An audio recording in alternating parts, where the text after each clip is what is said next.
Oh, shit. That was loud. Sorry. Listen, I've been congested all day and I just want to scream. I've had a day. Yep. Feel you on that. I'm gonna go make some coffee because Do I that. I need to stay awake. I'm almost tempted to make coffee as well. Do it. Should I though? Because I'm sick. Caffeine's fine when you're sick. Yeah, but I like to put milk in it. And you're not supposed to really drink milk when you're sick. Literally says who? That's literally me growing up. I can't drink milk when I'm sick because it tastes gross. Maybe that's a you thing. That's a you problem. That's a you problem. And I don't know if I had cereal every morning. I don't know if I had an incident when I was younger and sick and I drank milk and I got like threw up or something, but I don't remember my parents letting me drink milk when I was sick. Orange juice. They'd give me all the orange juice and Sunny D in the world. No milk. See, that's me with caffeine. Like that's a me problem. I can't have caffeine. Yeah, well, I mean, it's a little bit different. If you have enough caffeine, you're going to die. Well, no, it's the fact that if I have caffeine, I'm allergic to it. That sounds like a challenge. I was gonna say, you've clearly never met my bar manager. I don't remember what it's from, but it's a movie or a show or something where it's just like the grocery store is being robbed and she's like, you guys are dumb because they've already changed out their drawers, and he's like, you want to die or something? She goes, kinda. And he just like slowly backs out of the grocery store. I'm like, why do I relate to that? Also, fun fact, for Starbucks, there's no such thing as a dairy-free pumpkin spice latte. Because guess what one of the main ingredients in the pumpkin spice syrup is? Milk. You can never have a truly dairy-free pumpkin spice latte. Oh, until we meet again, adventurers! I'm gonna make coffee. Making coffee. Yeah. I need a blow. I watched a TikTok of someone brewing. I don't know if they actually drank this, but they decided to brew some coffee. But they didn't use water. No. Water for filtering is for chunks. They used 2 different kinds of monster in place of water. And then added a 5-hour energy to this unholy concoction. And the commentary the guy stitching it was like, we're not entirely sure if he finished the beverage. All we know is that after taking a few sips, his heart imploded, leading to a catastrophic gravitational pull that is tearing apart the fabric of the universe. I am reminded of high school. Look, I've done some stupid things when it comes to caffeine, like pouring a 5-hour energy into a monster when I am running on no sleep for a day and a half. Look, I had no D&D that day. I just had to make it through the work day, and I worked a mile from my house. So I finished the day, went home, crash, just face planted into my bed for a solid 12 hours.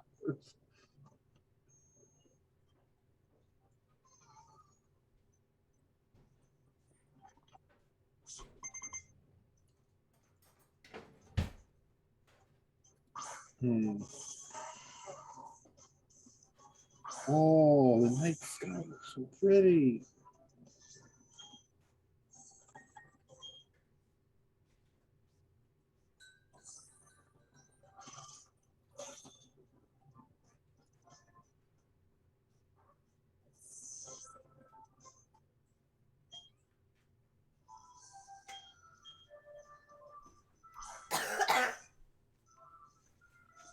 Y'all waiting on me?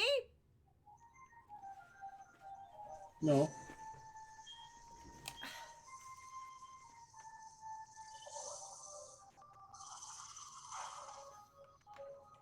Hello? Oh. Hello. Fun fact. You cannot spell advertisements without semen between the tits. Until we meet again! That fucking channel is hilarious. Skeletor. Yeah. Yeah. Oh, I've got my coffee. I've got my water. I've got my anxiety. You Let's have your fucking will go. to live? Huh? You have your will to live? Barely.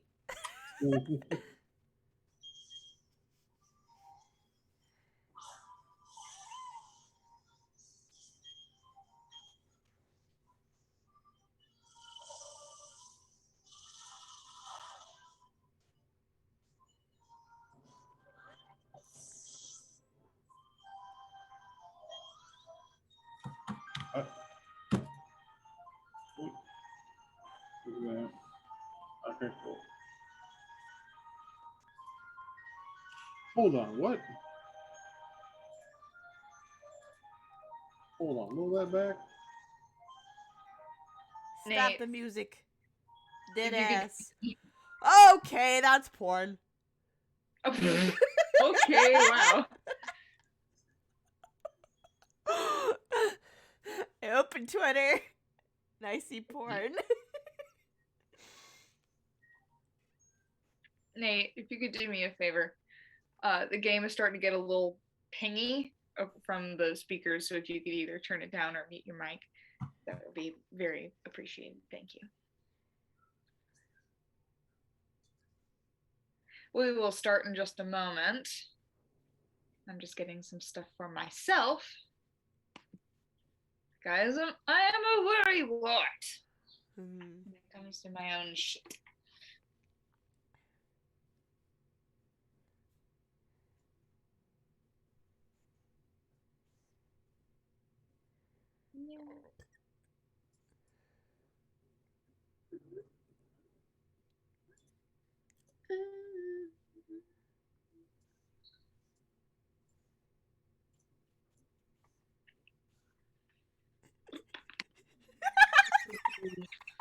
Someone posted a picture from when they were filming A New Hope in Tunisia, and there was the one boom mic holder who wore nothing but pink shorts and sandals, and the caption is, "Name a more iconic ass." I'll wait. Yes. Oh, thank God you're starting to grow back a beard. Hello, hello. All right. Since everybody is here, I think it's safe to say that we can start on announcements and get going. I do not want to dilly-dally tonight because we all need sleep. I survived my 3rd week as supervisor.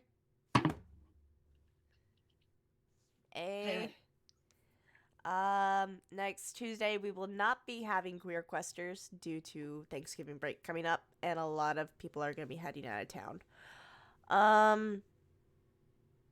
Trying for Lost Mine of Phandelver this Sunday, hopefully. I'm very concerned for my players, because there was actually some player versus player moments last game. Yikes. Yeah, this is what happens when somebody murks somebody else's undead goblin. I'm staring at you, Nate and Sarah. All I did was provide the undead goblin. Yeah, you provided the target. The amount of chaos. He's This a, moment alone. he's a raven. Hannah, king help paladin. me, please. He's a She's a raven- I cleric wish who I has to could. speak with dead. Speak with dead doesn't mean you animate dead. I'm just a little cleric. I have speak with dead. It's not animate dead at all. Press X to doubt. He's a I'm trying to think of You other- believes it? I'm trying to... I think it's gonna be a couple more weeks before we can play GKC as well. So sorry for anyone who was hoping for that tonight. No, we're playing Pandor instead. Sorry. We were supposed to play on Monday, but then my boss was like, hey, I need you to come in. And I was like, no, fuck you. And they said, no, it's an emergency. You have to come in. And I'm like, dang it. Okay. I do not speak for the brand of the company, but fuck the company. They know who they are. I love my company. Yeah. I really do. I don't. And I have the right to not, because they made you angry. Fine, you're not a part of it. For legal reasons, this is a joke. Yeah. If any rodents are watching, or planets with weird letters floating around them, I think Hannah understands what I'm trying to say. It's a fucking joke. Oh. The letters orbiting the planet. It's a I joke. get it now. I get it. Hey, this is how I out the company without outing the company. Put on your thinking caps and sit on it for a while, ladies and gentlemen. That's it for my announcements, honestly. Be gay, do crimes. Oh my god. Jesus fuck. Sorry. The wrist acting up. Yeah. Yes, Bard. Hello. I have small announcement coming up in a couple of weeks. Probably not first week of December. My Pathfinder game will be ending, and my schedule on Saturday will be open. So I'm going to be starting to crack down and getting my homebrew together, and hopefully gathering players for Naraya. Yeah, that's it. That's all. Also, make sure you get your COVID shots. I got my second today. Good. I do have an announcement as well. JKC will not be on next week because Thanksgiving. You I mean already because said that. we already did the GKC one. Well, Yggdrasil. You meant Yggdrasil. Mm-hmm. Ah. Bro, It stop trying to is- steal my fucking job. I built this stream, and I will not let anyone take it from me. We built this stream on angst and ass. That's not a theme song. It needs to be now. Oh my god. But yes, no. Sela. This is a little bit more of a personal note, ever so slightly. So I am failing most of my classes. And I had to quit my job so that I can work to recover that. So help, just send good vibes, do whatever, light Send a a cash app. candle, pray for me. Send a You got cash this. app. I mean, no. That's it. Just if you can send good vibes. As someone And who has I- gone through the horrors of college, I am praying for you. Yes. Thank you. Thank you. I Let me need know it. if you need any help with anything. I've been helping some other people with their homework stuff, so even if it's just body doubling. I've done Sarah that. has never left teacher mode. It's been almost You're 3 not years. wrong. It's been You're almost not 3 wrong. years, and you haven't left teacher mode. It has It's just like The look I'm in of sheer specific horror. classes for my major. So, and there's like some group projects that my group is not being helpful with at all. So it's a whole situation. But that's it. I would just appreciate like the like encouragement and help in that sense. That's Mhm. it. As well as, since next week, Yggdrasil will not be on, the week after will be the last session of the year because surface industry during December. Yeah. That's why I'm glad my location closes at least after 2 weeks into December. I will say, Hey, bless your Jesus. very soul from the top of your head to the bottoms of your feet. Bless you. And maybe Wow. your face is still intact. Are your lungs okay? I'm great. What organs are on your floor right now? Wow. Yes. I need to clip that. Yet again, Paige takes Oh. sneeze damage. As I was going to say, I'm gonna mute myself. Paige, are you okay, hon? Okay.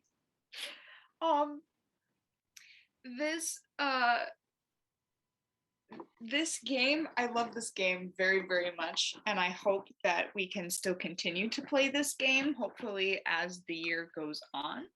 As an entertainer and a singer, December is where we get absolutely fucking insane with our schedules. So I will try my best to pull this game together on schedule. But please do have patience with me, as it might take a hiatus just for the holiday season of December. It should be back up and running in January, in case, things get a little too crazy. So please have patience with me.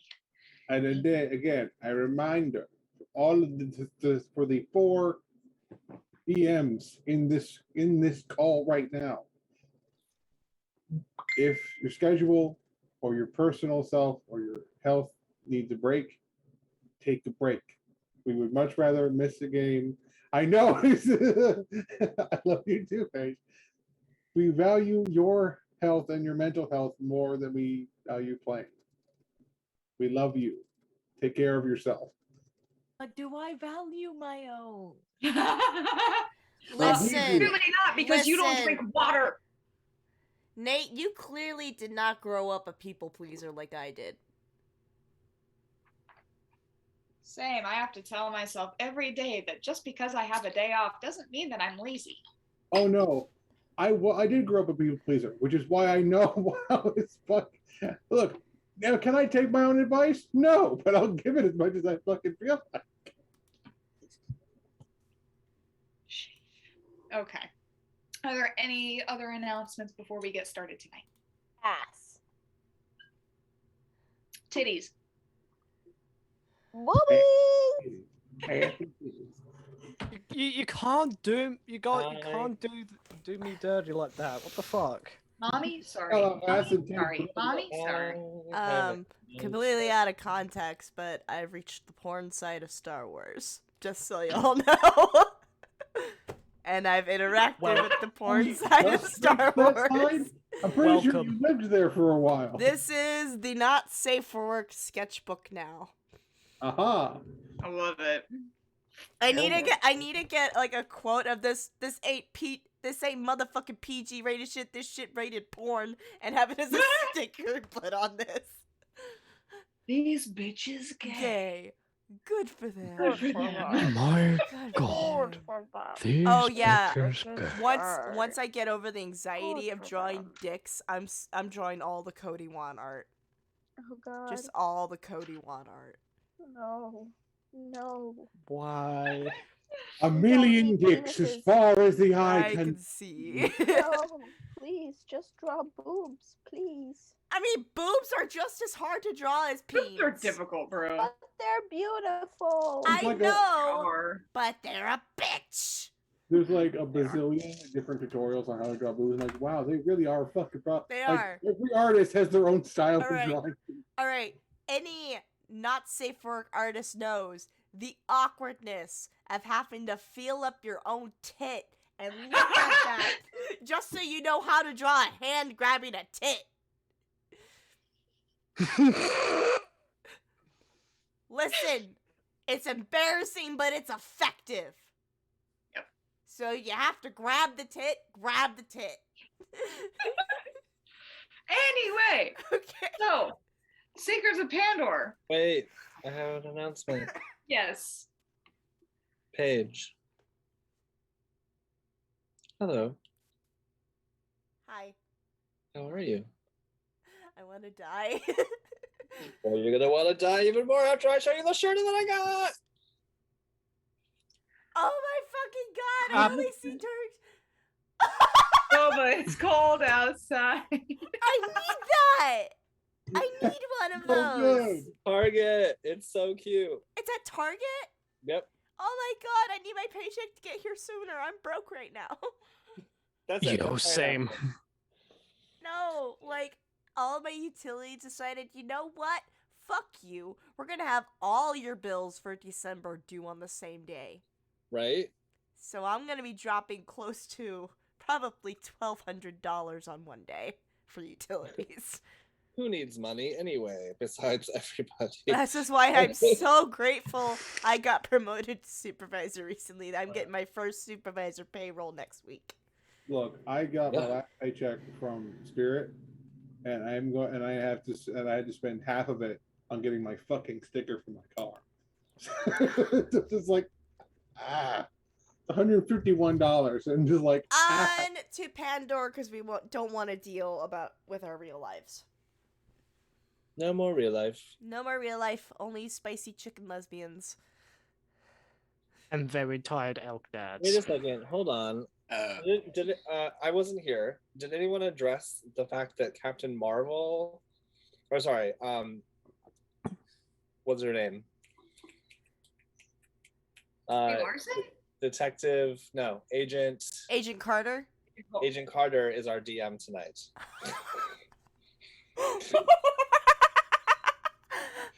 You mean Captain Carter? Captain Carter. Let's be honest. Carter.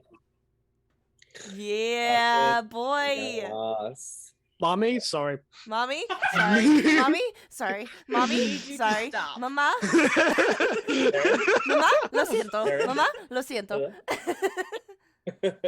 Mother, Alright. apologies. Let's Mother, get started. apologies. Let's get started. No. Oh, sweet Neptune. I believe you owe me a dance. Oh no. I've got Okay. 2 left feet, but I'll do my best. nearest. Oh, fucking nacho. Oh god. Anywho, back to the trauma. Mother bless thee. I heard her sneeze downstairs. I wonder if she heard me sneeze. Yeah, you I sneezed could- out a whole lot. I'm sure the cat next door heard you sneeze, Paige. All right. Now, before we go any further, is there any last minute announcements before we need to get started? News heard around the world. Continue. That's Cool. me. So, last time.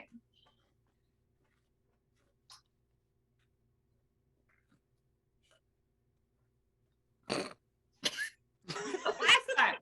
Okay. That was so mean. Okay. Last time.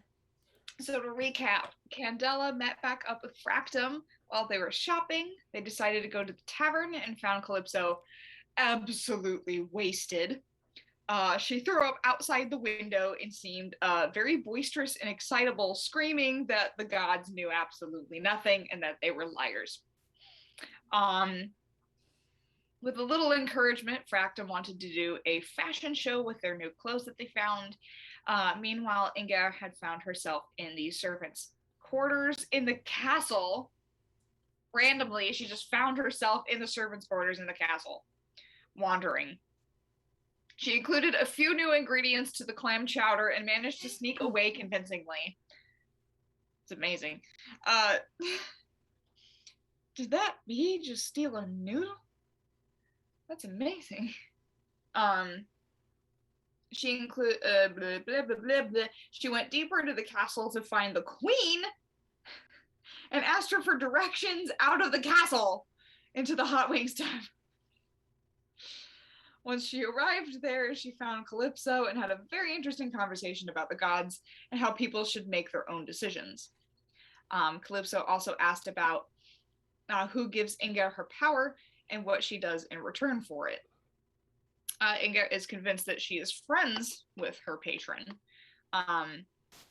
who is named Goliath. As soon as the name is mentioned, Calypso immediately sobers up at a vision of her past, where she saw a figure to her left say, "Goliath, you know what to do." And the large creature on her right shone a brilliant light that made her terrified. Inga and Calypso promised not to tell anyone else about it. They made a very serious agreement, a pinky promise. A promise that can never be broken, or those involved would have to suffer the consequences. Uriel decided to go to the castle. He met up with his assistant, who gave him all of the smack talk. Just all of the smack talk. She headed out fairly quickly because she had things to do. And Uriel went to the armory and got a +1 longbow before heading to the tavern. Fractum, Inga, and Candela decided to put on a fashion show, and Celine agreed to being a judge. They all did a fantastic job and got very high scores with the help of Calypso changing up some accessories to make things fit better, which is very hilarious. That night, Fractum talked with Uriel about the fashion show and also about Uriel's ill mother. Fractum agreed to go seek out his mother and to see how she's doing. Excuse me. Uriel tried to talk to Batya, but got the busy tone, unfortunately. And Celine said goodnight to everyone. It said that everyone should head out in the morning towards the fort. The last shot of the night was everybody's doors closing for the night, as Celine called out, "Good night!" Night. So, Sorry. once upon a time, it Long is ago, morning. Fractum was a hoe. Can I do something in the nighttime since I don't have to sleep technically? I wanted to go check on Uriel's mom. Yeah, perfectly fine. Yay. Whenever Yeah, you so say you it, can- I really think you're saying Oreos, and that is officially how I'm going to refer to Uriel from now on. He is Oreo Yes, boy. Oreo's mom. That's what I said, right? That's He is Oreo boy from now on. Oreo Borealis. Yeah, so I was gonna just kind of like creep over, just like land outside of their window and just kind of like take a listen. It is nighttime at this point. So you go to his house. Are you just peeking inside? Are you going inside? Fractum is gonna start by like kind of just like creeping in the shadows outside, just like trying to get a vibe check on the house. I'm assuming, what time of year is it? It's like fall time. Okay, so it's coming to winter soon. Okay, I'm gonna just sort of like chill out near a window. Whether or not it's open, I'm just trying to like hear acoustically if there's like stuff happening. Yeah. Roll me a perception check. Please hold. This roll is very important to us. Mitch, by a cost extended warranty. Mitch, give yourself inspiration for that. great impression earlier. It's free real estate. I'm a little concerned. Okay. It's free real Perception. estate. Oh. God. Always What'd you get? estate. I got a 5. That's fine. Yes. Yeah, so you from where you're outside, none of the like windows peering inside is showing any action. Okay. I'm gonna use one with shadows, which I would have done before, and just sort of like stealth to I'm gonna stealth around the perimeter and see if like anyone is kind of like taking out garbage or sweeping dust out of the back door, or like if there's any unattended open place to go in this place. Sure. There's no one around. It's dark inside the house. Everyone's asleep. It's like in the dead of night. Oh, okay. Cool. In that case, I'm gonna go to one of like the unused rooms and see if I can open the window. Roll me a sleight of hand. Okay, that's a little bit better. 17. 17. Yeah, so you can easily open one of the windows and slip inside. Okay. You don't break anything, which is good. Oh, good. So yeah, I am going to just kind of creep through the shadows of the house. Quietly. I'm familiar with the layout a little bit because I've been here before, yeah? Yeah. Okay, so I'm gonna I'm basically just listening and looking for Oreo's mom. Yeah. Roll me another No, actually roll me investigation. Okay. 17. 17. Yeah, I have so almost no modifiers, which is really not helpful. so since you're actively searching, everything was really quiet. Everybody's already asleep. You managed to sneak your way through just fine. And you do hear behind one door some coughing. That does sound feminine. Feminine coughing. Yes, I've heard of this. Okay. I'm going to quietly. Wait, I'm in the hallway, right? Is the house lit by electricity or candles, or is it kind of like dark in the hallway? So it's oil lamps. Okay. Really. Have they been stoppered?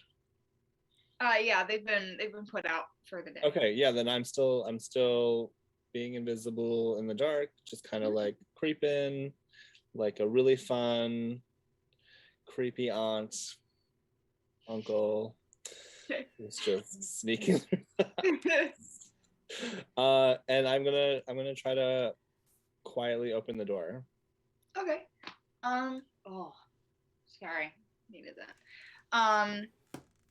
Roll me another. Roll me. Yeah, sleight of hand. Okay. Okay, this is a 15. 15. Yeah, so you're able to slip in quietly without being noticed. Okay. Looking around, because I can see in like magical darkness even.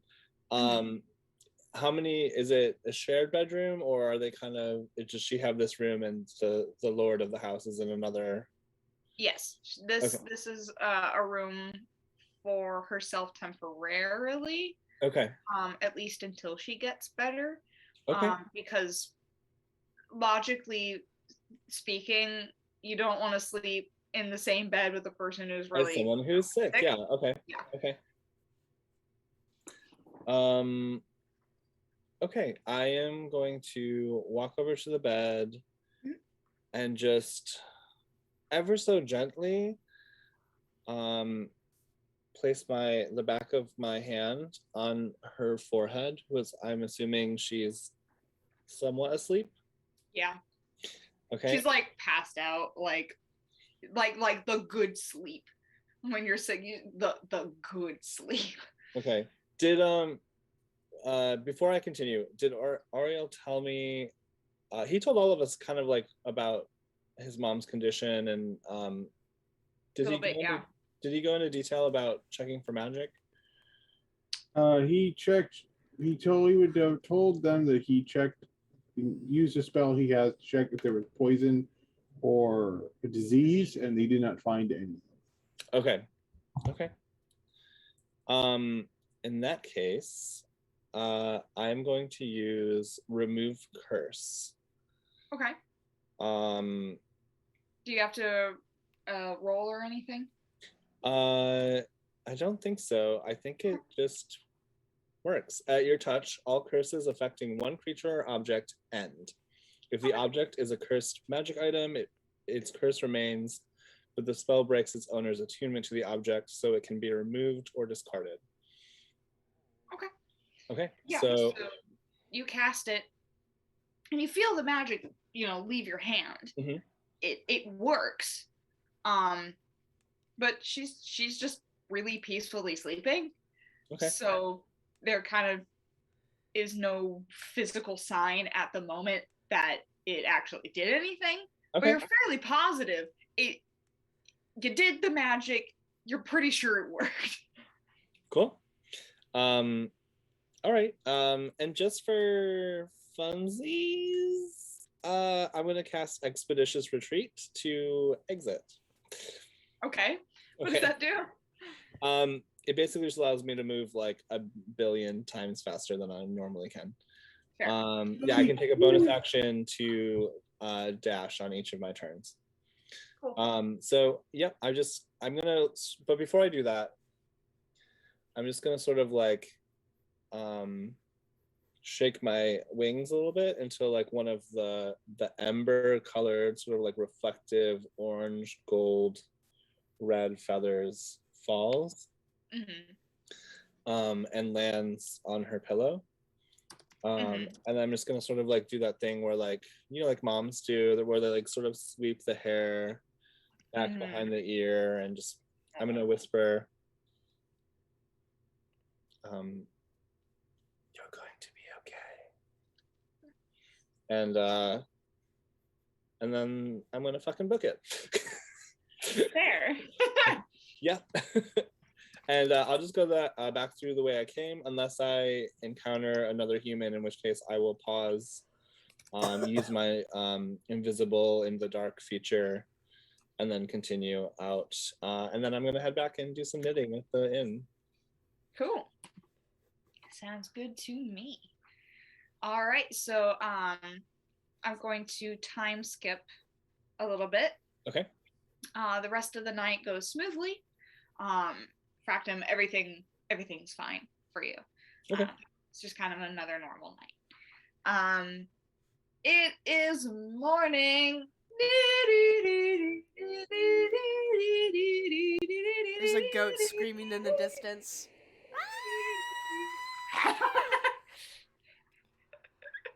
So it is the morning. What would you guys like to do as you're waking up? I spent the night at the monastery. After the fashion show, I went back to the monastery and like crashed in my old room. Yeah. I'm just like fucking planked on the ground face first asleep. I'm just. Somebody shut up that screaming goat. You hear one of those like little birds sits outside the window and starts like chirping really loudly.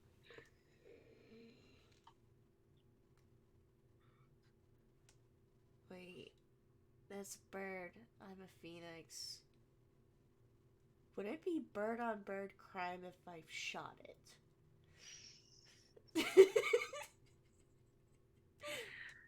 You're asking me important questions here.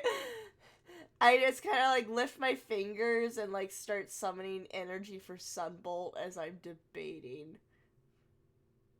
No, I don't want to get in trouble with the head monks again. She gets up, cracks her neck. Oh, time to go check on everyone else. Morning workout routine, Rocky Balboa style. And I'll head out to the tavern. Cool. Anybody else? Fractum has been sort of like knitting one of those infinity scarves. And it's maybe like a third of the way through, but the coloration is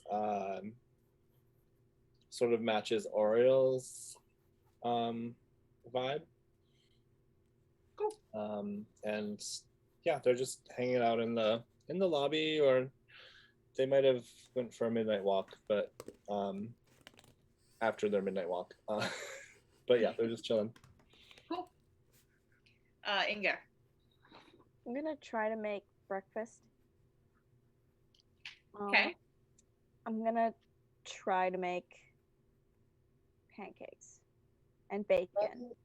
Roll me performance. Okay, hang on. I'm doing this on the website because that just automatically calculates it, and I honestly don't trust my physical dice anymore. Oh, 14. 14, yeah. You make a decent meal. You make a decent meal. That's surprising. All right, cool. I will Yeah, enjoy you're my kind of like breakfast. standing there with the food, and you're like, I actually did okay. Yeah, that sounds about right. All right, I just wanted to see if I could do a decent job. Fair enough. Yeah, you do fine.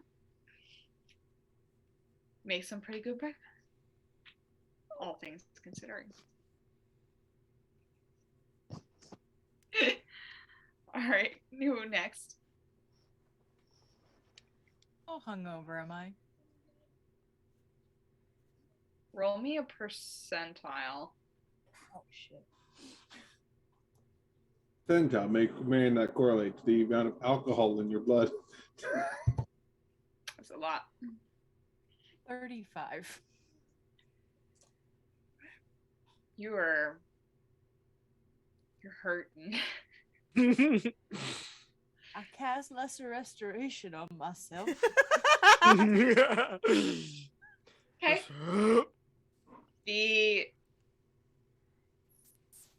The throbbing headache disappears, but you still feel nauseous.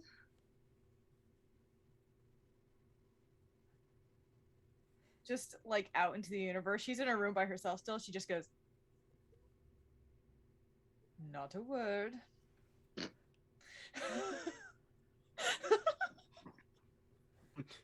Oh, those years of bad decisions are catching up with me. No.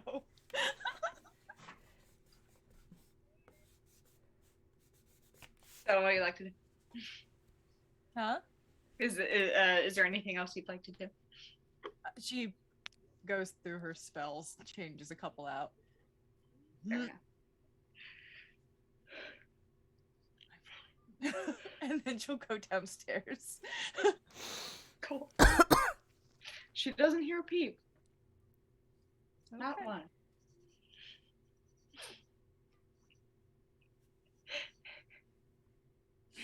Who's up next? I've missed a few sessions, so I'm just like, what have I been doing? You've from the last session, you've been zonked out. Yeah, you really only missed like one session. Like there was a fashion show. You went. Last thing you remember doing was you went to the temple with Celine.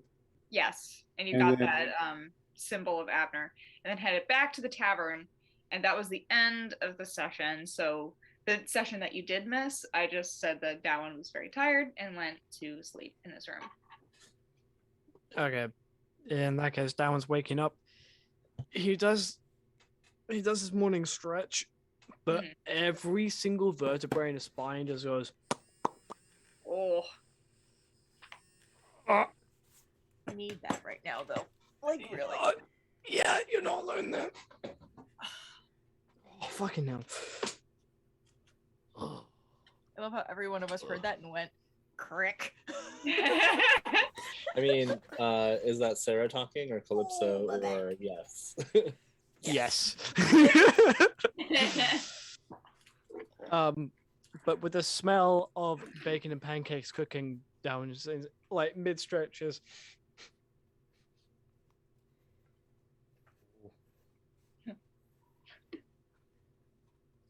Alrighty.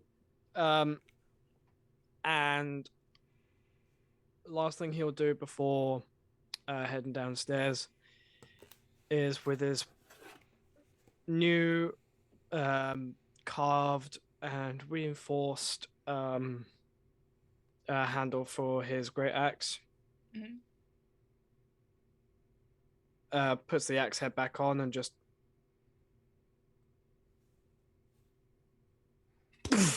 hammers it straight down to make sure it's really reinforced. Yeah. Awesome. Balance okay, I imagine. Yeah. All right. You know what you've been doing. Okay. For the sake then- of brevity, you know what you've been doing? You've been doing this for a while. You're good. Too long. Basically. And yeah, he'll go downstairs. Cool. And Uriel. Gonna wake up, question my existence. Going to get his stuff together, do his morning sort of stretching and all that. Going to make sure his new bow is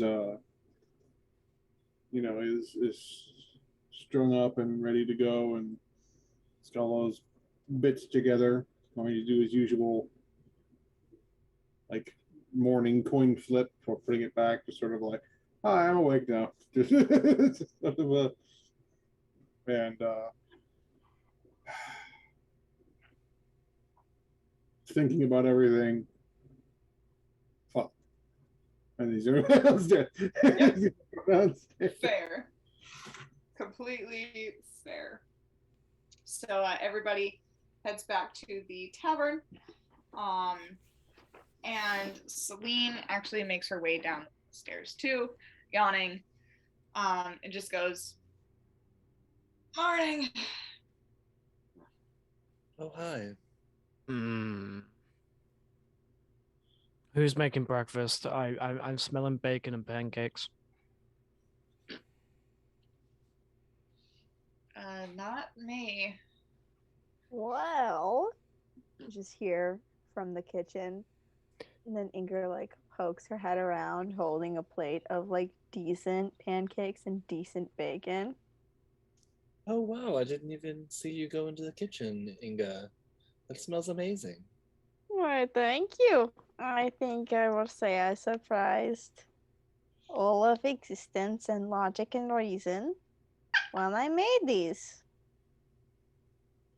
Sometimes upturning the balance of nature is just what you need in the morning. You know what? I agree. I feel like it just sets you on the right track for the rest of the day. Anyone would like? Huh? That one's gonna half trustingly take a pancake. I will absolutely have some, dear. It's good. Surprisingly, it's cooked through. It's kind of light and fluffy. And it's not bad. My God. Ooh. Shockingly not bad. All right. Quiet. Did you do these yourself? I did. I didn't really do it without the recipe. I just put it out of my brain, and here it is. All by myself. Yep. All right. Okay. Come on. I mean, some credit where credit is due. No, the credit is giving. Just surprised, if I'm honest. Me too. Honestly, I just woke up and I was hungry and I was like, yes, that is what we're doing today. Here we are. Honestly, I half expected to find fish scales in this, but no. I'm there, right? Yeah. I leap up and I pop Darwin in the back of the head for that. That feels a little. Ow! What the? Oh, hi, Candela. Yeah, that don't sound right. These pancakes taste amazing, Inga. They really Thank do. you. And have some bacon too. I love bacon. And I take feel like like the- I 5 feel like- strips of bacon. I feel like the bacon is like a little less good than the pancake. Like some are really inconsistent. Well, I like crispy bacon if you got a lot of crispy bacon. I think I have some because I was like still understanding how they cooked. But Any of the crispiest pieces of bacon I take. Uriel just takes his share, looks at Darwin, shut up and eat your pancakes. just like she's really proud of them. Shut up and eat your pancakes. Calypso. When Calypso comes down, she just grabs coffee and actually sits down at the same table as everyone else, but doesn't say anything. Raccoon's gonna like have a strip of bacon half hanging out of their mouth. Like, I just want to take this moment. Everyone's like, If you Candela leans to Fractum. Are you seeing what I'm seeing? Fractum still just has like the bacon tongue hanging out of their mouth and looks over at you and is like, if we don't make any sudden moves, they might stay here. Inga is going Don't to worry. slide. I've mastered the art of standing oh so perfectly still and become naked to the human eye. Watch. Where did you go? still eating a piece of bacon. God damn Inga it. is gonna like slide the plates over to Calypso, not saying anything, just like offering food. I don't. Coffee first. Coffee first. That's all right. That's all right. But I made these. They're super pretty good. They're very impressive, Inga.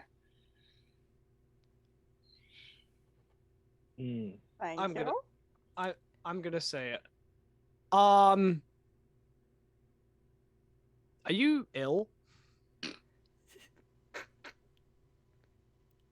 Excuse me. Don't ruin it. Don't ruin it, please. No. You never sit at the same table with us. I am coping with my current circumstance the best way I know how. That's fair. But usually you cope by getting drunk. You're actually drinking something other than wine this morning. I always have both. I never see you drink coffee before. Just give me time. I'll get the wine next. Okay. Uriel, the way you're like, I'm on my business, you know. It's just progress. I'm not poking the bear. Just Darwin is just absolutely silent and dumbfounded and leans towards Candela. This is one for the history books.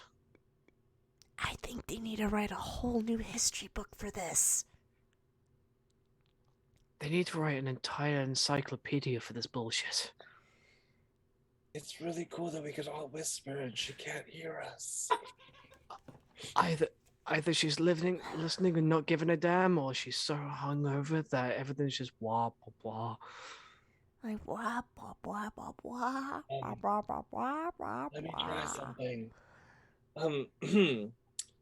Good morning, Calypso. What? What? Oh, there you are. Oh yeah, she's back to normal now. There we are. There you Can go. I, Crisis do you mind- averted. Can I see your hand, please? I'm sorry. The thing that's at the end of your arm, may I see it, please?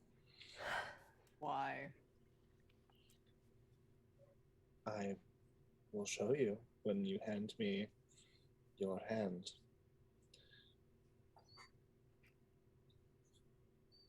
Not a subtle way of proposing, Fractum.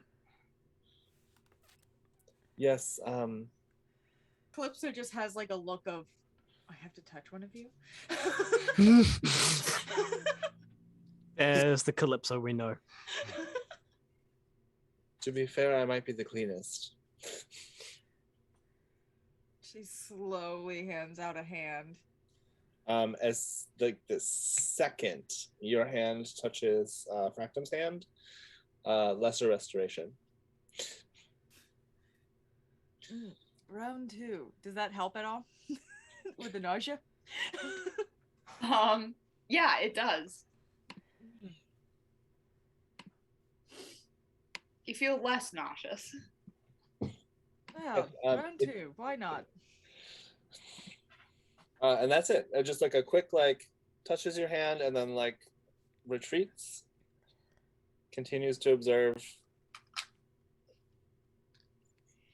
Fair enough. And then just goes to Slowly town on grabs a some more piece of pancakes. bacon and sits back in her seat. All right. Candela, can she's eating solid foods. Write that down, write that down, write that down! She debates her spell list while sitting at the table, Bold of cursing you. herself for not taking silence today. Bold of you to assume that a spell can hold me back.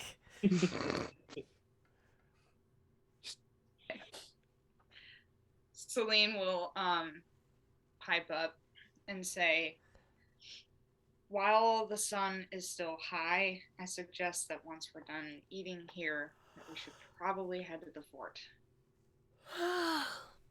Oh Yep. yeah, that. I'm gonna read a scary book.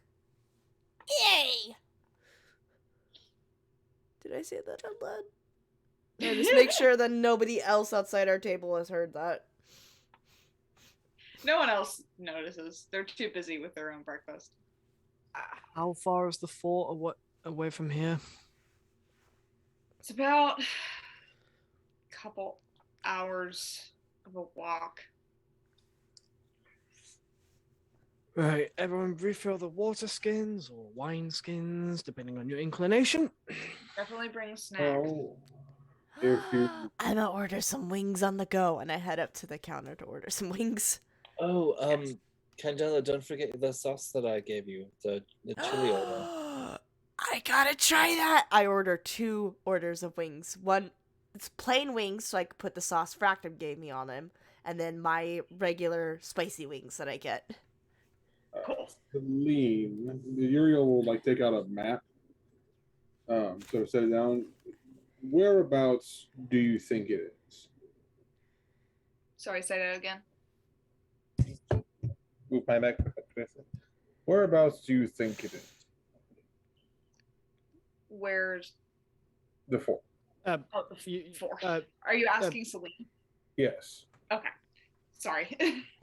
My brain went, what?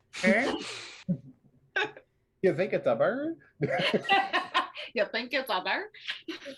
This motherfucker. But yeah.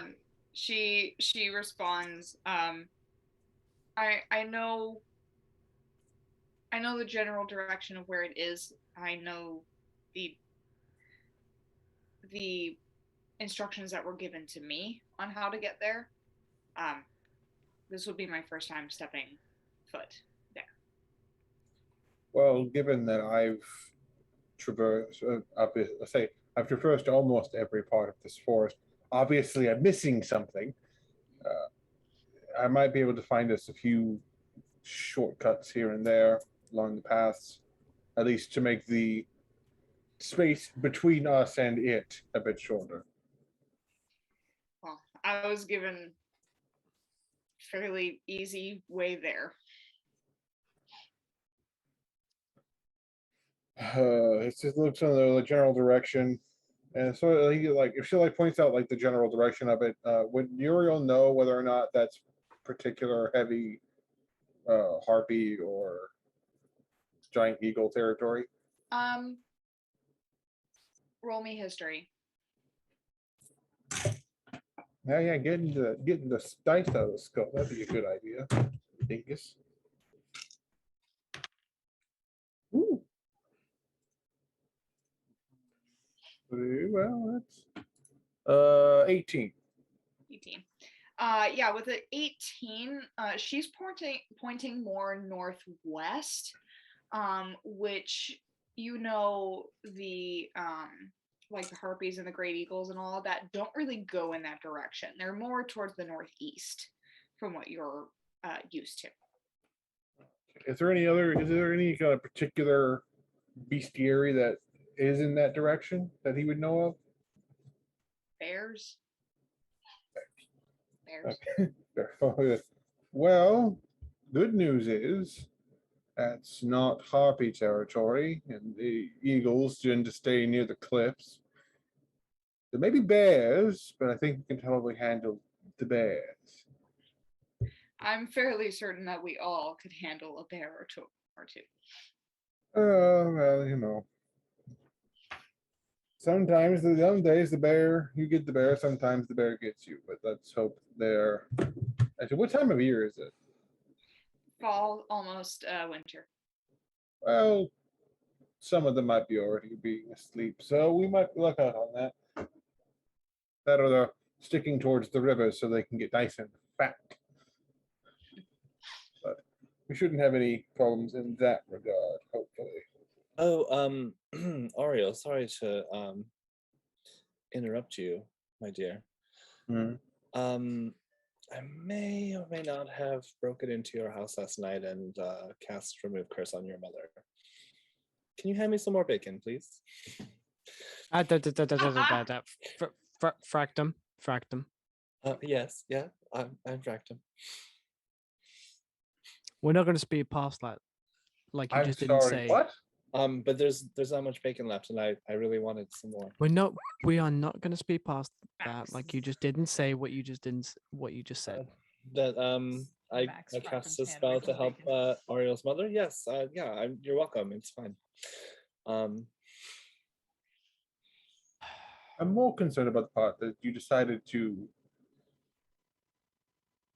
by using my own invitation to visit in the morning as an invitation to break into my house. It was morning, technically. I don't care what anyone says. Just being past midnight does not make it morning. Well, that's where we beg to differ. Anyway, we should check on her before we head out. I'm going to do so. The good news is that she didn't turn into a pile of jelly like the young lass we saw at the other place. And this, DM, how much did the chicken wings cost me? 2 seed. 2 seed. Okie dokie. and that is why I wanted to be present if you were going to do something like that, so that we could potentially counteract it if something like that to occur. It's fine. I have my own counter spell. Fractum. Yes. Orange juice too, please. I'm very thirsty. Fractum. And he just like kind of does a finger gesture. Oh no, I know better than to get within striking distance of you. Come here. I can Come hear you here. from here. Come here. I cast Mage Hand to protect myself. Come here. I'm sitting across the table from you. Closer. Three people would have to get up for me to come over there. Oh my god, these niceties are tedious. Are we going or not? Darwin gets up and smacks Fractum across the head. You got to do that, and the mage hand gives you a high five. So Candela returns with 2 to-go boxes of chicken wings, and she's proceeded to drizzle the hot sauce Fractum gave her onto the plain Ooh. box and takes a bite. Is it all? Do I need to make a con save or anything? DM's writing notes. Fractum is a little shit today. Fractum woke up and chose chaos. Yeah. That's... Uriel Uh, should go like River's Does Candela need to make any sort of save for the hotness of the wings that have added spice? This is the hot sauce. The hot sauce that Fractum gave me. This special chili oil. Roll me a con save with advantage because you deal with spicy stuff all the time. I want to fail, though. I think I got my wish. That's a 9. You eat these wings. And at first you're like, okay, it's fine. It's fine. And then it gets worse. You're like, Okay, that's okay, fine. fine. That's enough spices. spicy. And my hair actually shoots up and is literally on fire. Oh, mama! Oh! Ha! Fractum, what did you put in our sauce? Woo! Celine just goes, hot chick, hot chick. Whoa. A little love. Is there a glass of milk nearby anywhere? Celine goes and grabs you a glass of milk. I go and I proceed to do this because I'm actually very thirsty. I just take it and I go, Breathe. Darwin- Breathe. Whoa. whew! That was awesome! Is there any more of that? There is. I only ate 2 of them. Darwin gestures towards like a wing on the plate as it like sort of like a may I? The You're mage fu- hand smacks you in the hand. I take a wing off the plate and hand it to Darwin. Uriel at all of these like at all of Burns this, your nose hairs, Darwin. yeah, at all of this shenanigans, Uriel's going to finish his food and get up, looking at Fractum. We're talking about this later, and then I'm going to go check in on my mother and my father. If you all leave without me, I'll find you. Darwin takes a bite. Roll me con save. Uriel will stick around just long enough to watch Darwin Meanwhile, suffer. Candela inches over to Inga with the plate. You want to try one? And get Inga.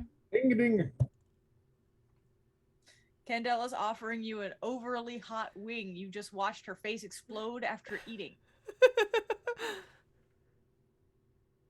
You know the natural one.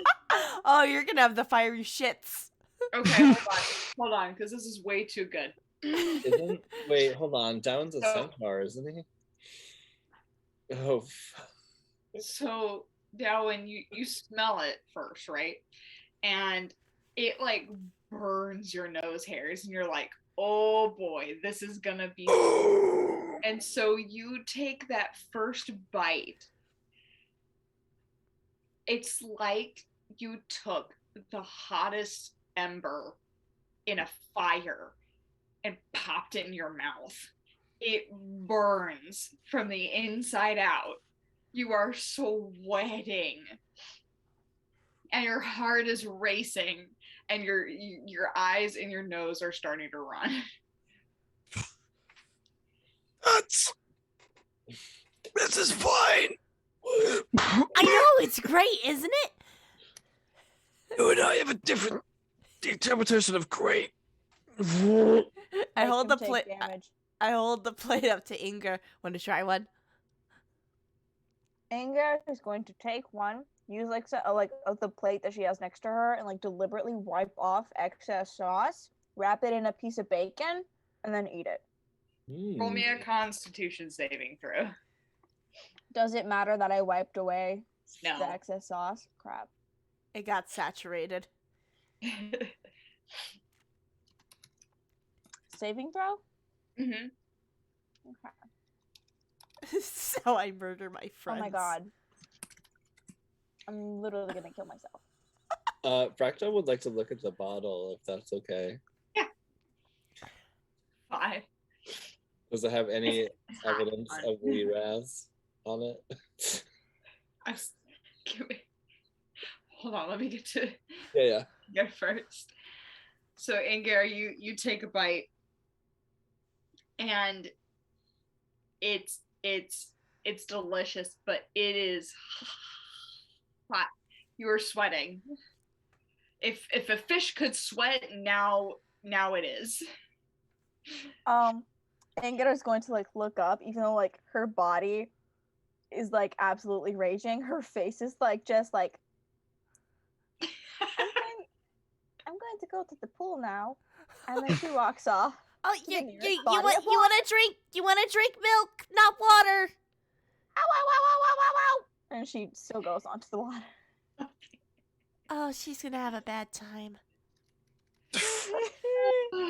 It's fine. I'm toughing it out. Candela slowly looks to Calypso. Who has like already lost all interest in what is happening and is like just staring down through her cups. I slide the plate in front of her. This'll help wake you up.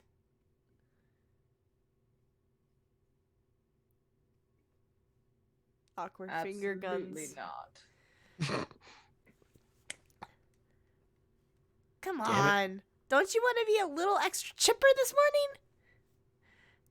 God.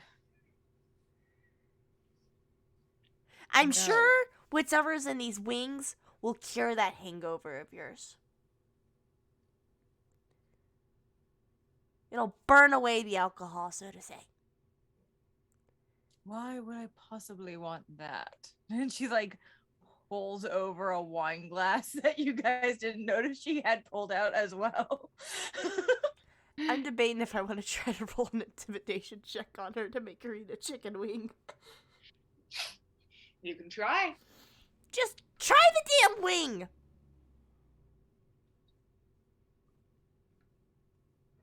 Pouty face. Are you going to pout all day if I don't? That's a yes. That's annoying. Stop that. What are you doing with your face? What is that? I think it's What breathing. is that? And like she's now like looking at everyone else like, what is happening here? What is She's gonna continue that face until you try a wing. that's obnoxious? Hi, You want it Pot. to My stop? name's Kettle. She picks up the wing by like 2 fingers, like barely holding onto it with her long ass fingernails. No. Breaks off a tiny little piece and puts it in her mouth. Roll me a con save. This is how you get your friends involved in D&D. You bully them into doing stuff. 23. 23. Yeah. I mean, if anyone can handle heat. Yeah, Calypso just takes that little bite and brushes it off like nothing even happened. What the She's fuck? not fazed by it at all. What the fuck? She just drops it back on the plate and pushes it back towards you. You're not gonna eat the rest of it?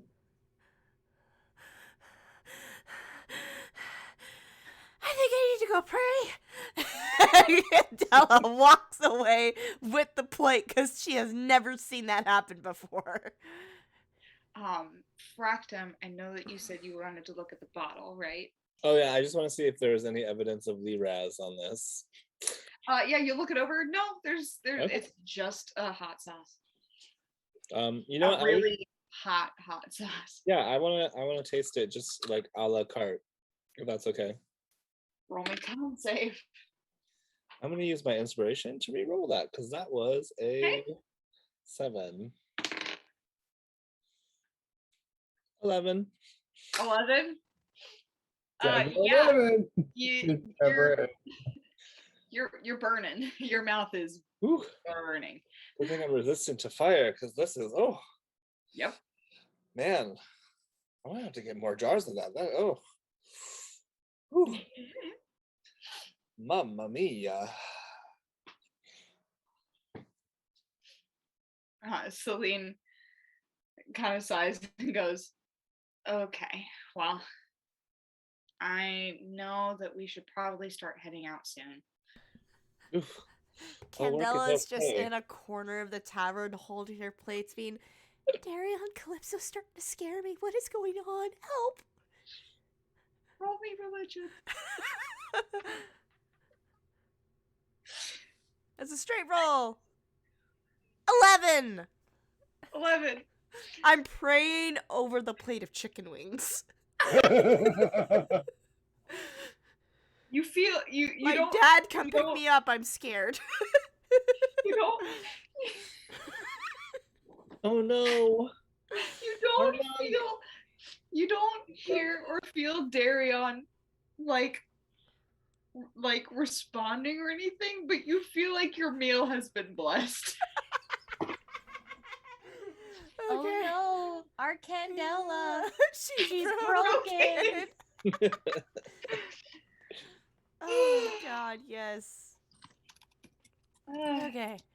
Once I've had my mental breakdown over my chicken wings, I will box them up with my other regular spiced chicken wings, put them in my pack, and then rejoin the group.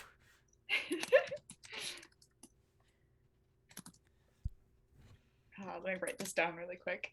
Mhm. By the way, Mitch, I think you're the only one in this who don't understand. So did the fancy golden set came out for you the other day? I got a golden print Exodia. Candela, Worth it. your meal has been blessed. So for every chicken wing that you eat, you get 3 temporary hit points. Yay. Holy shit! Or how many chicken wings do I have left? Because I ate 2, Inger ate 1, Darwin ate 1. You have 6 left. 6 left. Okay, I'm gonna put 6 holy chicken wings into my inventory. I feel like there's a Skyrim joke in there somewhere. I am literally gonna make Don't a leave it custom there. item called the Holy Chicken Wing.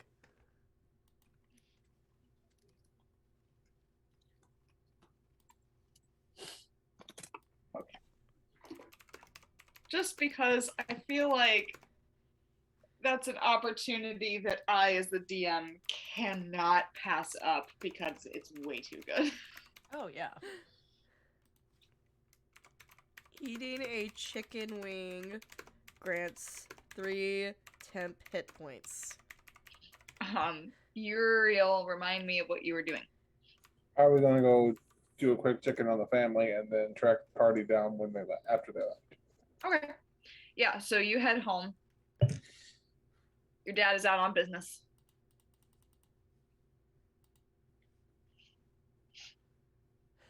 He will go see if he will probably stop up at the kitchen, make something light and easy for breakfast, and take it up to his mother.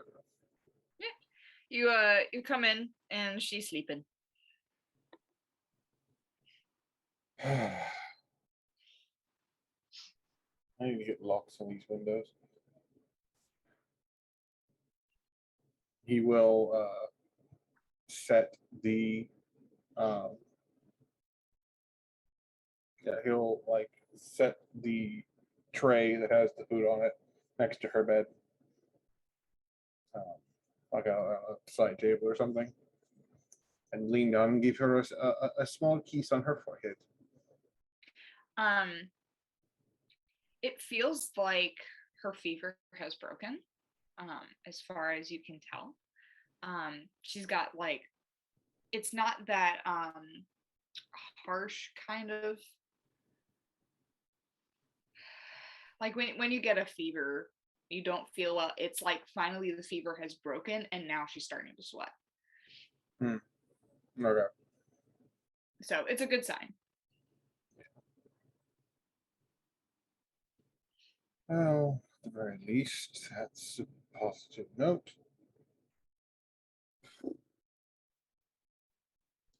And he'll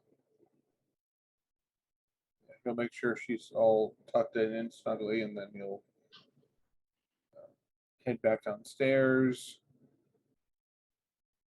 He will peek in the office to see if his father has noticed the note. Like the note that he left. Or no, he didn't even know. If he noticed that he I is. was about to say, I don't remember a note. You know, he didn't need to notice if he moved the journal back. Yeah, you look in his office and it seems orderly. Not like anything weird happened. Is the journal, that particular journal still on the desk? It was on the bookshelf. Okay, so he put it back on the book, so he knows that I looked at it. Yeah. So it's you took it from the bookshelf. I took it from the bookshelf, read it, and then put it on the desk. Okay. Yeah, it's back on the bookshelf. Okay. So clearly he saw that it was on his desk. Yeah. I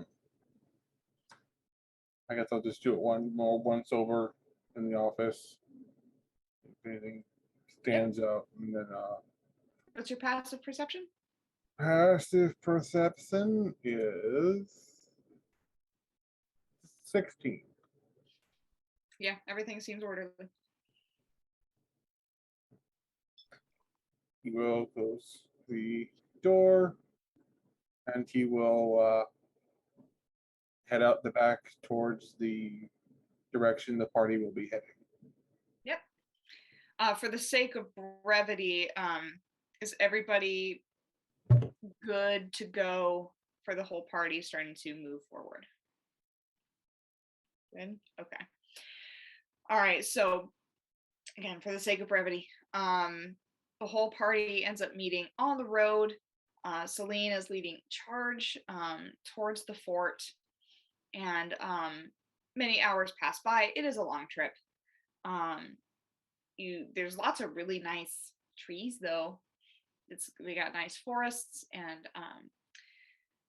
it's a really nice day, and the weather is super nice, and it's all the leaves are falling and all that kinds of stuff. It's gorgeous. It is gorgeous. And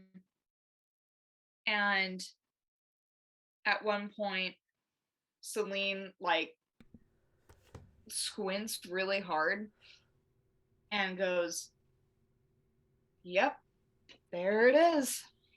And as you guys make your way through, the clearing opens up and you can see this gigantic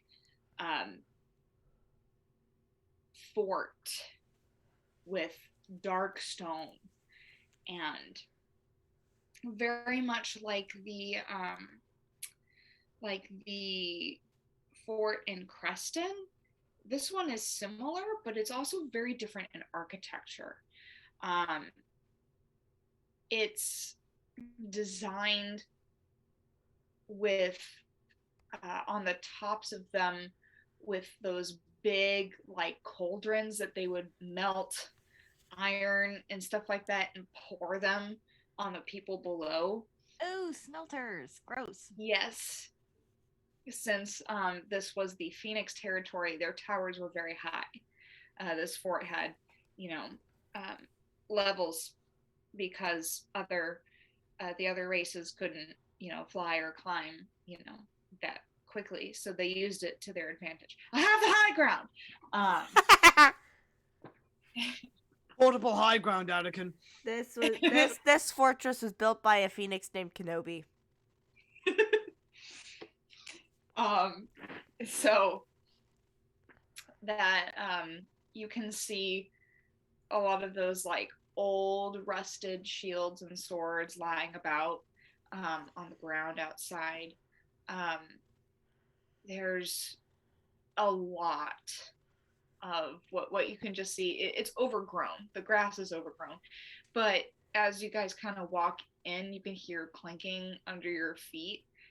There must have been a barrage of hundreds of arrows flying down at the ground for what you could only assume was an assault from above.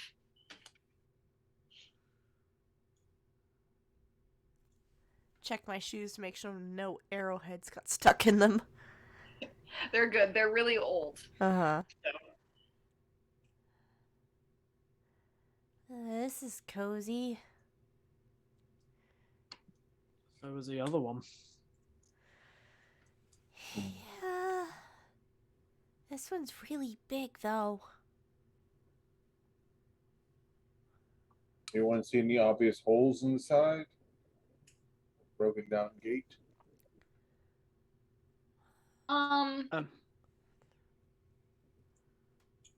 It's fairly open.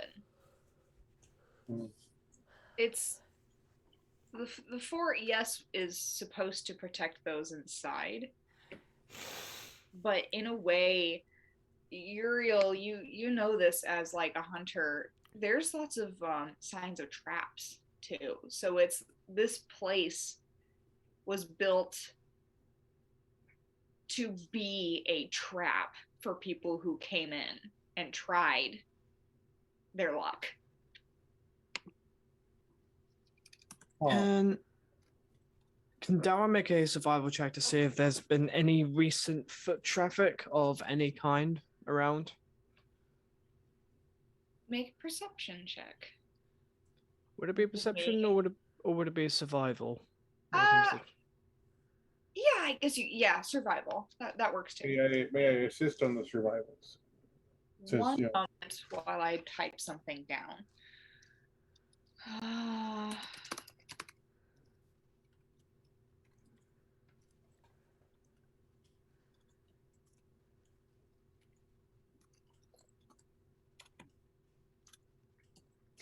Oh, okay. Focused hand effects.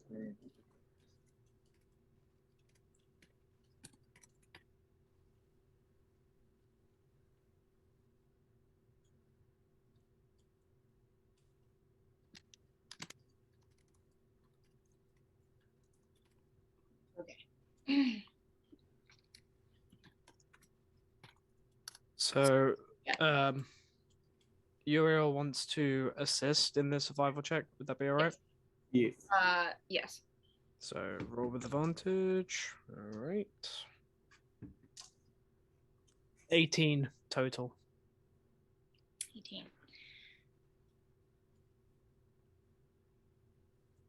So you look down at the ground and you're looking for tracks or any kind of sign that something new has come into the area. And you guys step into the zone, basically, of the fort. And just like with the last one, it's like the birds won't fly overhead. And it's quiet, eerily so.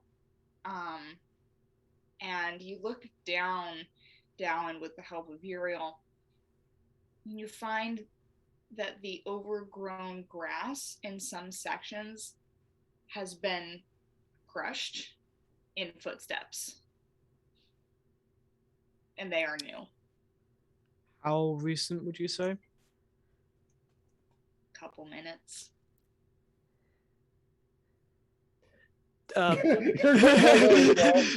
Immediately, where? Darwin is instantly like puts hand up like that just to signal everyone don't fucking move. Like, someone has been through here recently, has in a matter of minutes.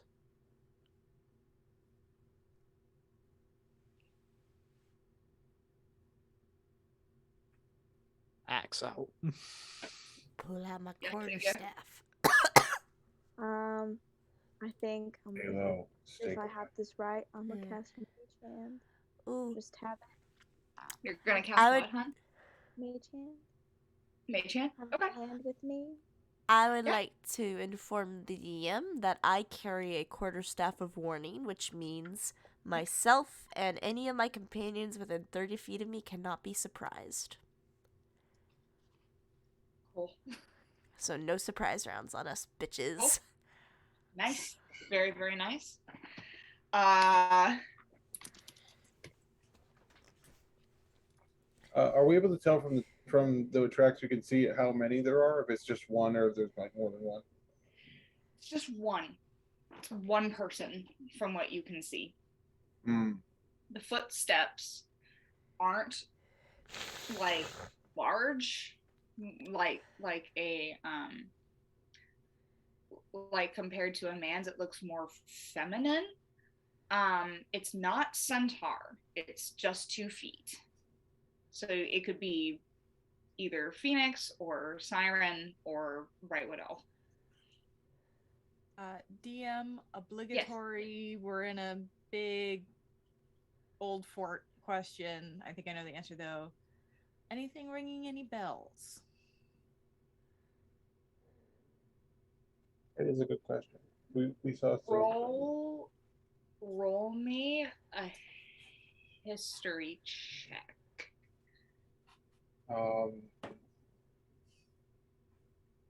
As a big 6. A 6? Big 6. Nothing's ringing any. Nothing's ringing any bells here. Okay.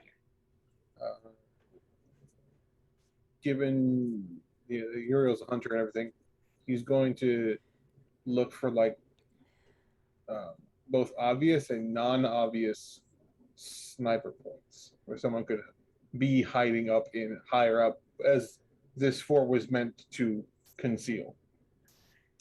Roll me perception.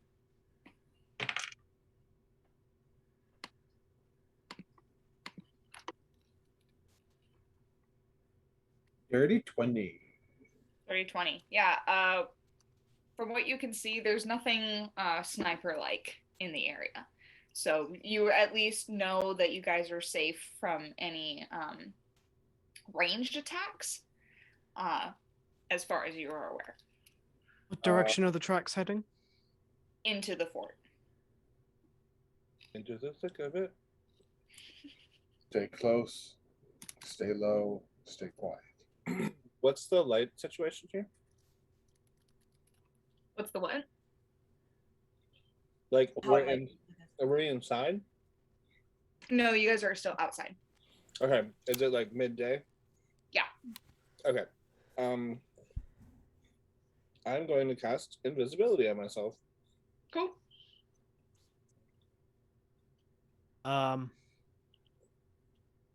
Darwin's going to just quickly gesture to Inga and or Candela. Hop on my back.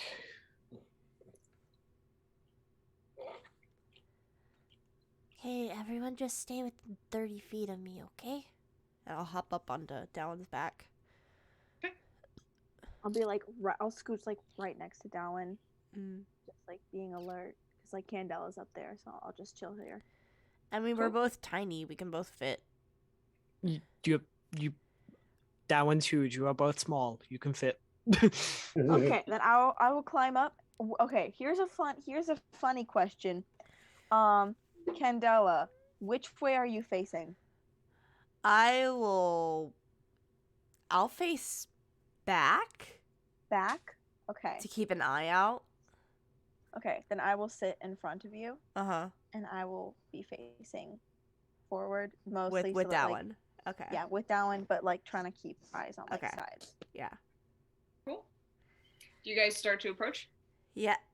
Yep, I sense no. All right. So you guys start walking towards the fort, and I'm sorry, I can't hide my face. So you guys start to walk forward. You guys are very quiet. You know, you're doing a very good job. But then a figure steps out from the fort. One that is feminine and one that is very, very familiar. Oh, God fucking damn it. Uriel, the face of your mother is staring at you. That was not who I was expecting.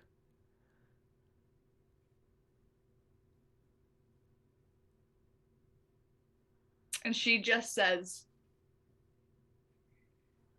I told you that if you came, you weren't going to be happy with what you found.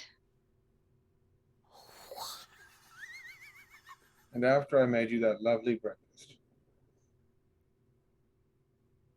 And we're going to break because What the I need to use the fuck? bathroom. What the fuck? What the fuck? Okay. We're gonna head on break, ladies and gentlemen. We'll be right back because that was not who I was expecting.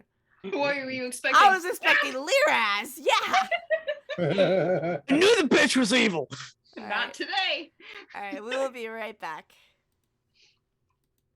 All right, I'm going to use the restroom.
Yay, I got it. Yay! May! It's gonna be May. It's gonna be May. It's gonna be December. Fuck! Yeah. I'm Fuck. 30. Fuck. Thanksgiving. Guys, Right around the corner. 10 days. 10 days until I've revolved around the sun for another year. Yes, that's right. Your It's nearly your birthday. It's nearly my birthday as well. I hate it. I hate getting old. I hate it. I hate it. I hate it. I'm reaching the milestone year. I'm turning 30. You get to be the Bo Burnham song. I do get to be the one song, and I will be playing it on my birthday on repeat. There she is. Okie dokie. Long So- sleeves are fine, but I somehow do sensory better when it's a sweater. That's fine. So yeah, you guys are at the fort, and Uriel's mother is standing there.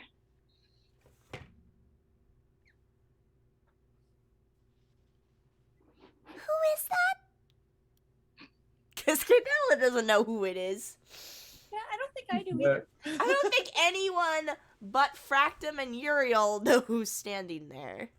Well, I mean, you all stated, you all have met my mother before. Yeah. I honestly did Oh, not man. remember that, so I'm gonna assume Candela does not remember that. That's fine. I'm just Well, yeah, trying to Candela think was also myself as the the- DM. I'm like, I'm pretty sure you guys met. Pretty sure the one who would met the mama. have met her would be Calypso and Candela, because Candela see. stayed at the monastery the first day, and Calypso didn't go with the group to Uriel's house. She doesn't incur debts and drinking.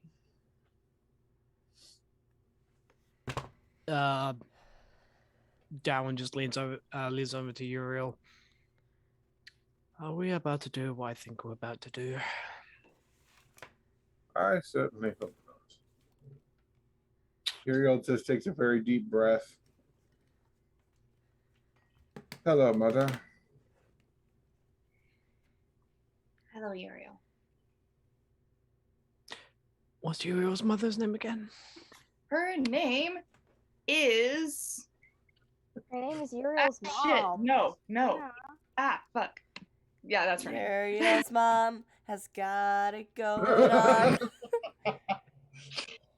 We made that joke before. Brandon made that joke. Come on, give me the. There it is. Okay. Her. If only Junk was here to witness this. Like, why is the nice lady standing there? That's not what the nice lady is. Come on, man. There, Estella. Estella.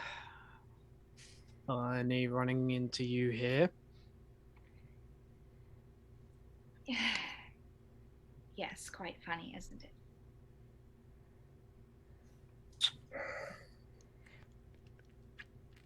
You know, out of the two of you, I probably wouldn't have bet my money on you.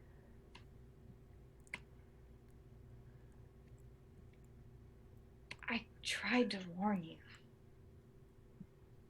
Can I insight check her? Yeah.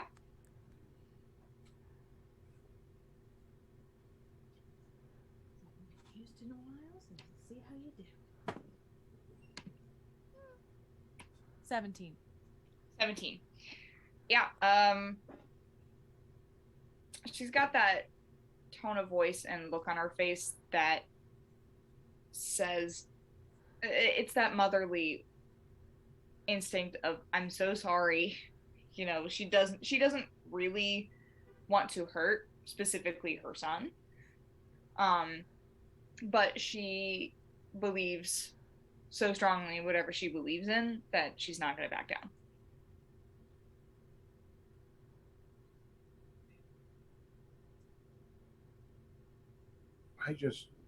I don't get it. This whole mentality that they have.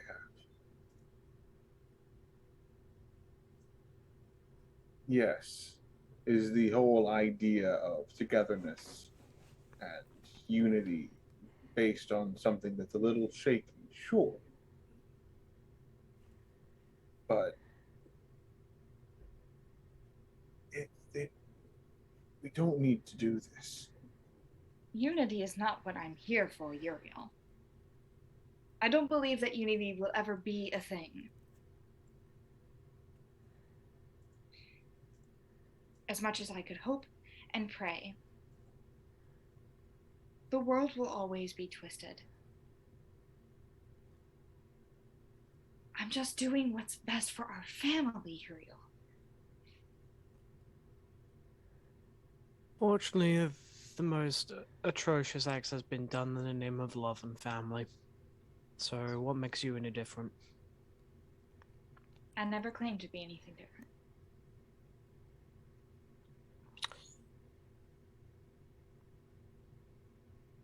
I really am a disappointment. Even after all this.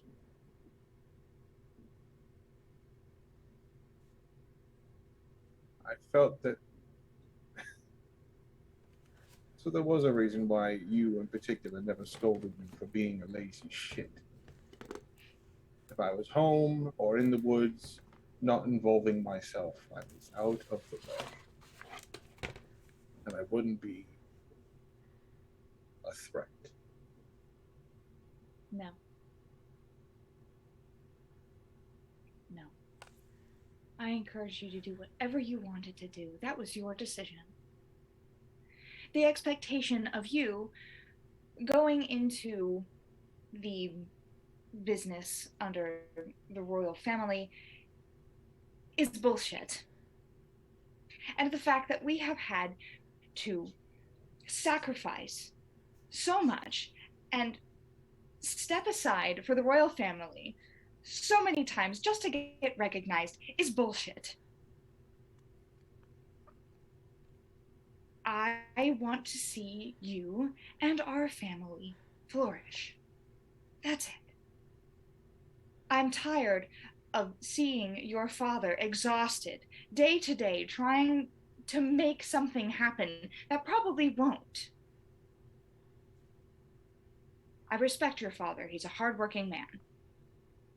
But I do not respect the society of what we have been placed under with the royal family. And I will not have my son go through that.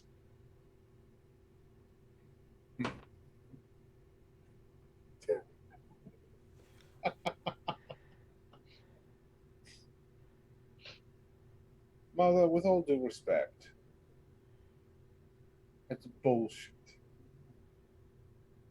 I took this job, this duty, to make that difference. I don't want our family legacy to be this. There was a time we were simple people, eating in funerals, making cloth. Simpler time. Suddenly we have money and power, but not quite enough to make the world what we wanted it to be, or what you wanted it to be.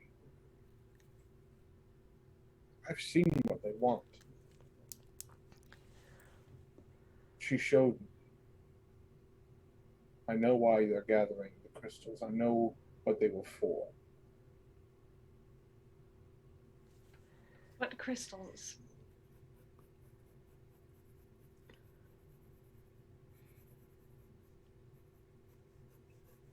They're not entirely keeping you in the loop. That's not entirely out of the expectation of what we've encountered so far. Certain people only knowing exactly what they need to fill their role, and nothing more.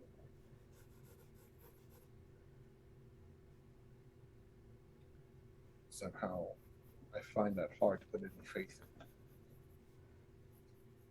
And that says a lot coming from me.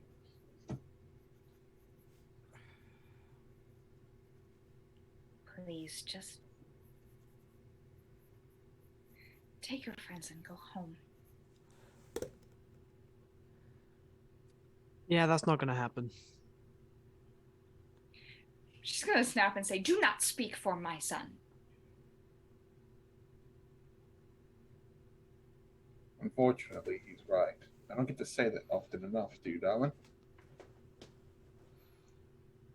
Mother, Don't make a habit of it. Mother, if you stand against us, here and now. He sort of, there's a heaviness in the next of his words, sort of a dragged breath. Then I don't have a home.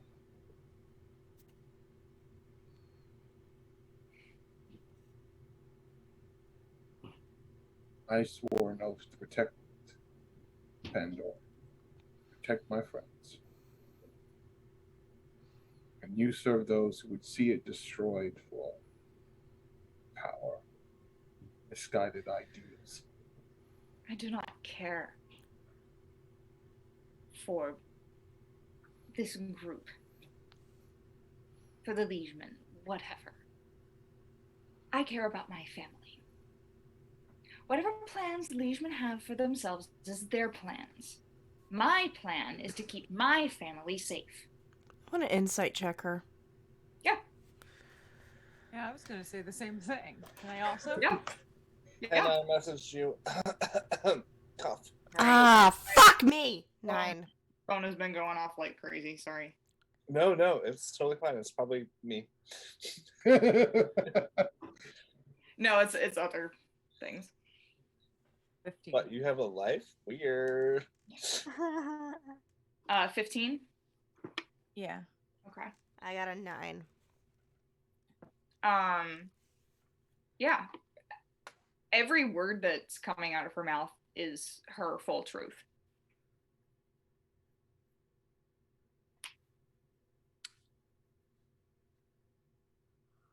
I didn't expect that kind of selfishness of you.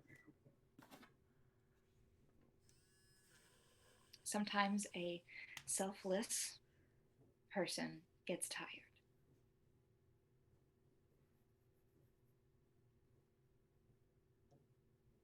Uriel puts his hand over the coin.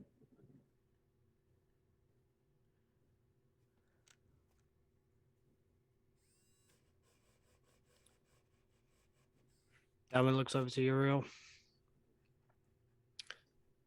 Are we doing this? Are we doing this? Chiming in. I have to find what's in that fortress no matter what. Even that means having to fight your mom, Uriel. Cover me. Uriel pulls back and draws an arrow, pointing it right at her. Old person.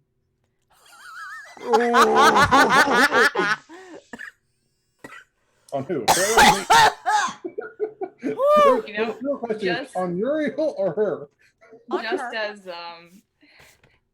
as you guys are doing that, a crackling energy comes from her fingertips, and then Calypso casts Hold Person. Everyone roll initiative. Do I beat out the initiative or no? No, because she No? was already ready. Okay. Nice. I saw that.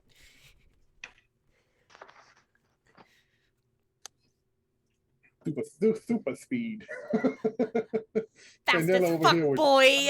I'm going to go one by one. And fast as fuck, boy. Fast as fuck, boy.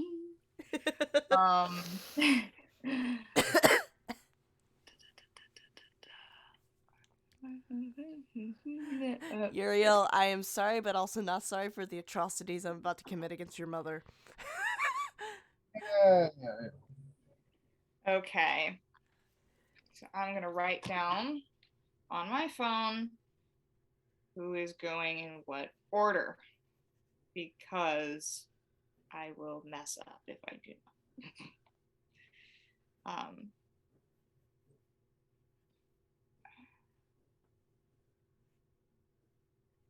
going to call her Mommy. Oh my God. Sorry. Mommy, sorry. Mommy knows best. Listen to your mumsy. Okay, who got a 20 or higher. Okay, Candela, what did you get? 24. Uriel? 21. Okay. I go first for once. Holy fuck. No, I mean, granted, like even if I got that 20, you'd still be going first. If my initiative is only a plus All 3. right. Who got a 15 to 20? Okay, Calypso. What did you get? I got an 18.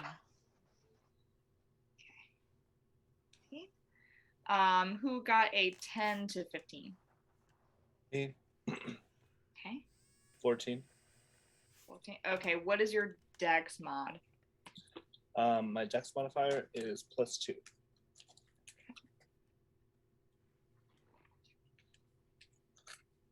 And Ingar, what did you get?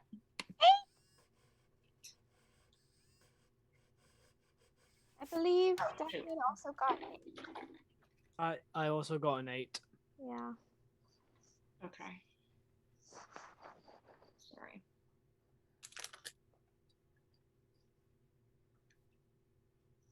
What's your dex, Darwin? +3. Inga, what is your dex modifier? So I go last. Okay.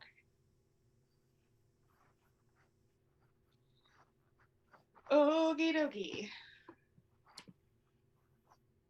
Well, this should be fun. So, Calypso, you cast Hold Person. Yes.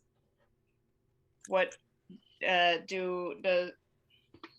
It is a Wisdom 15 save. Thank you.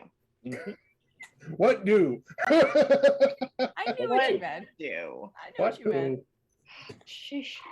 At this point, I've played this game long enough. I understand with the. You have to get out of the tower, you dumbass. Take it back. She rolled a nat 20. Fuck her. I did not expect that. Yeah, so after that, she just kind of like brushes it off so easily. Calypso just snarls. She's got Candela, that light glow in her tattoo.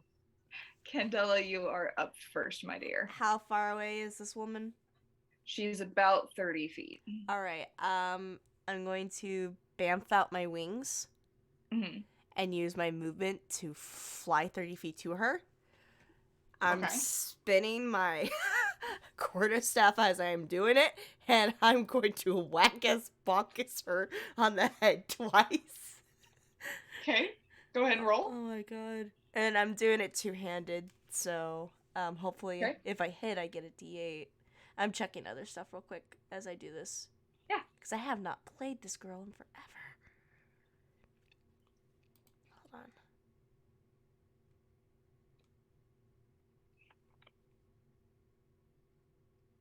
I'm just checking stuff real quick. Yeah.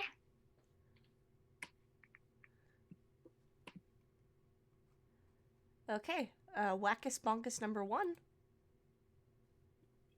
That is a 16. That hits.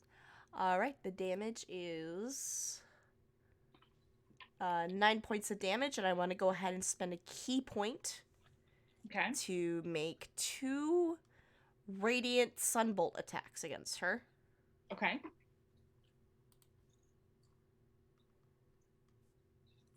So, like, as I crack her on the head, the orb on my staff glows, and, like, 2 balls of light burst out, fly in the air, and then they come, like, missiling down onto her. For the first bolt, that's a 12. To hit? Yeah. No, that does not hit. Okay, 12 does not hit. Second bolt, oh shit, 21. That hits. Alright, that is 4 points of radiant damage. All right. Alright, and then for my second attack, just the quarterstaff. Mm-hmm. It's a dirty 20. That hits. And that is 7 points of bludgeoning damage. Whew. All right. Very nice. Mm-hmm. Okie dokie. Up next is Uriel. Up against his mom. This is man. Mom, why? So for my Mother, help. Mother, help! Wait, no, you can't help. I'm trying to hit. I just for my whacked your mom like she's a fucking whack-a-mole. Yeah. Anyway, so for my bonus action, I'm going to utilize Ensnaring Strike. So when I do my first shooty, she has to make a 14 strength save. Provided I hit. With a 14 strength save, and she will take an additional 2d6 piercing damage as the thorns go up her body, and if she would like to try and get out of the thorns, she has to use her action to redo the save, basically. Okay, so one thing at a time. One thing at a time. First thing. First thing, I'm shooting with the bow. Okay. When I hit her, if I hit her, then Ensnaring Strike will activate, and she will be snared and take additional 2d6. Roll to hit. Rolling to hit with my fancy new bow. 1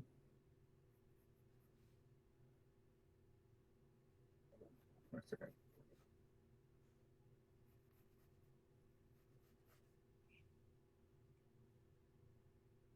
Am I able to utilize sharpshooter and on every attack? Yes. Okay. I will be doing that. So I'm taking a -5 to hit penalty. Okay. So that still gives me a +5 to hit.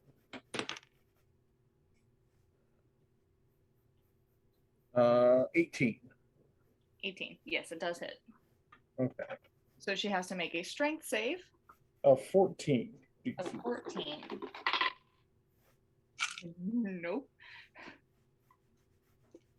Not at all. Huh? Not at all? Nope. Nope, not saving from that. She is restrained. She's not going anywhere, so she will also take an additional 2d6 piercing damage from the thorns. Okay. She will do Roll damage? Roll damage for the first attack.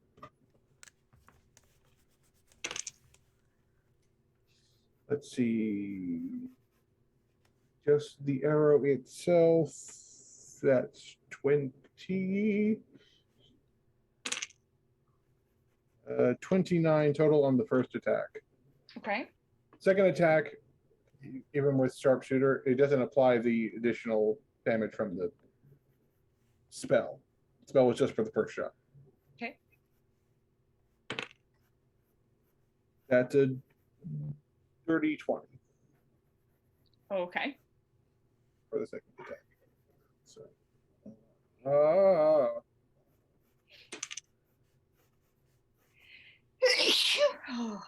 That's 10.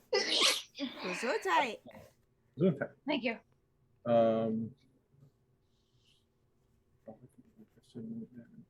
Hold on. Wait a second. 13 plus 10 is 23 plus 5.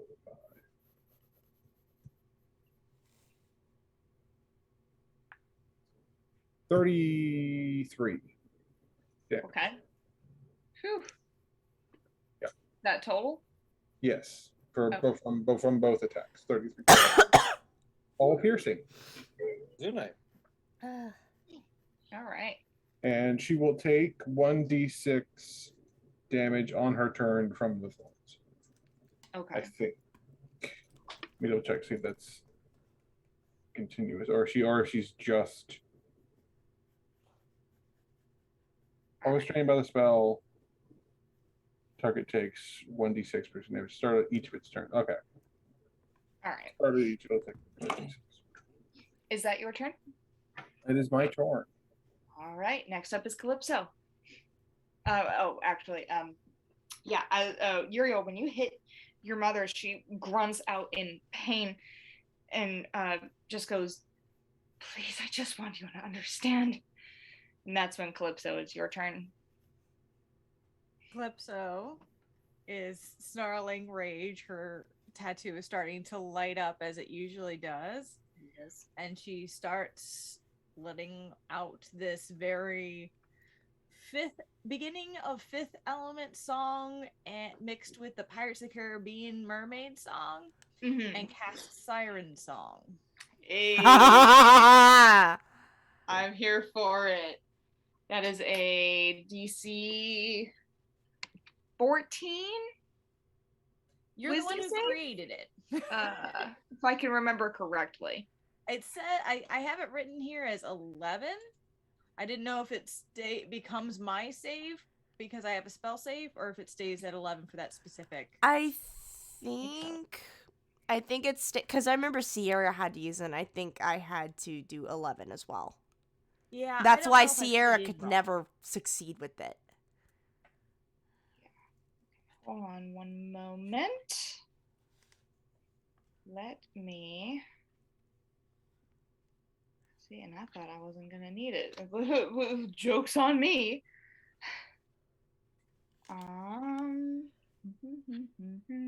There, not that one. Is right over here somewhere. Oh, okay. It's listed on here as Wisdom 11. I got it. So wisdom save of 11. That's what I have, but I Okay. put that on D&D Beyond from whatever notes you gave me. All an hour right. ago. I will take it. Making then. sure I didn't do it wrong. No, you're good. Ooh, that is a natural 18. All right. Anything else you would like to do? Well, that is a cantrip, so she can still use her bonus action to cast an actual spell, Yee. and she would brings like- up her spiritual weapon, Okay. because that is a bonus action, and I get to hit with it as soon as I create it. So a giant flail appears that's annoyingly blunted above her, and Mhm. I'm going to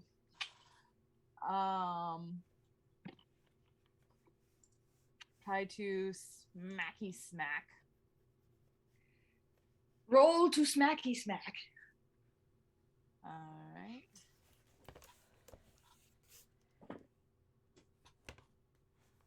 $18. Yep, that hits. All right.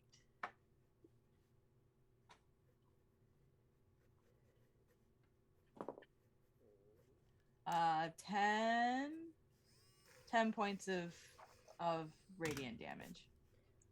Sorry, force damage. Okay. 10 points. Gotcha. Okie dokie. Is that your turn? That is my turn. Yeah, so that radiant damage like splits across her, and it flares with this really brilliant light, and she winces and kind of stumbles back a little bit from the impact. Next up is Celine, because she's here too. Ha Ha Go, future wife. I'm sorry, what? Don't neglect the paladin. ha. Okay, she's gonna take her great sword and run up to this woman and slashy, which she just meets it. Whew. So that is 2d6 piercing damage. Woof, okay. That is 6 points total.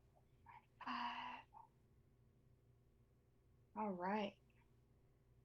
So Celine comes in looking pretty pissed on behalf of her new friends. And comes in and takes out her greatsword and slashes across her chest. It digs in slightly, but not enough to cause a lot of severe damage. Celine catches her just at the tip of the blade, but it's enough to cut through skin. It's pretty nasty. Next up is Fractum. So Fractum is invisible and is just watching all of this. And is gonna walk over to Mumsy Dearest. You are indeed invisible. And they're going to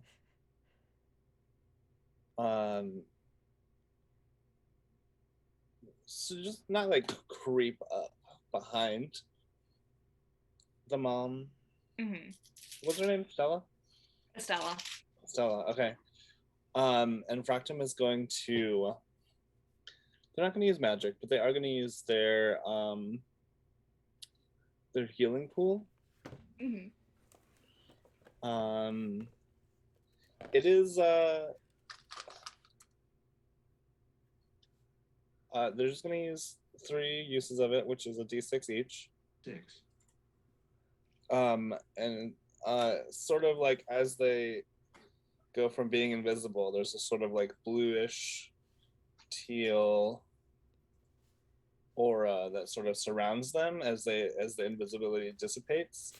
Okay. And they're gonna put their hands on Estella's shoulders and say, Estella, it doesn't have to be like this. Okay. But if this is what you want, I won't be able to save you from death. Okay. And she heals 10 HP. Okay. And as Fractum says this, they're not saying it quietly. So Uriel and everyone in the fray can hear what they're saying. Candela is hovering right above you and has a look on her face like, what the fuck? Yeah, it's kind of like it's like I didn't really agree to kick the shit out of Uriel's mother today. I'm not afraid to beat up an old woman if it means I have to get a red book. Oh yeah, no. But also, Fractum is like, look, this isn't gonna go the way you want to, so maybe like give up now before we like murder the shit out of you. Is the vibe, and that's Fractum's turn. All right. Now it is Mommy Dearest's turn. What to do? I mean, there's 2 of us right there. Mm-hmm. And I am encourage my mother to murder you. Hey, I need a reason to commit violence. I need probable cause to beat up an old woman.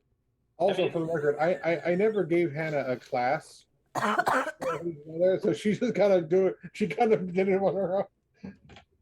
Because I didn't think this was an option. So I'm like, oh no, it's fine. She's like, oh yeah, it's fine. No. It's fine. It's broken. Fine. So. Oh no, my family. It's broken. So she's going to, her fingers crackle with an energy. And she's going to snap, and 3 duplicates of herself appears within the space. And she casts Mirror Image.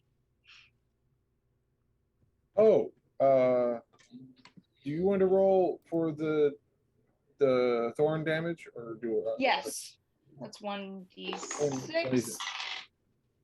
5 points. Ouchies. Those are some mean. All right. All right then. That's how it's gonna be. Multiples. And that is her turn. Next up is Darwin. Right. I would like to go. I would like to rage. Okay. How far away is she? She from you is about 30 feet, but then there's also 3 others that look exactly like her. And Inga's on your back still.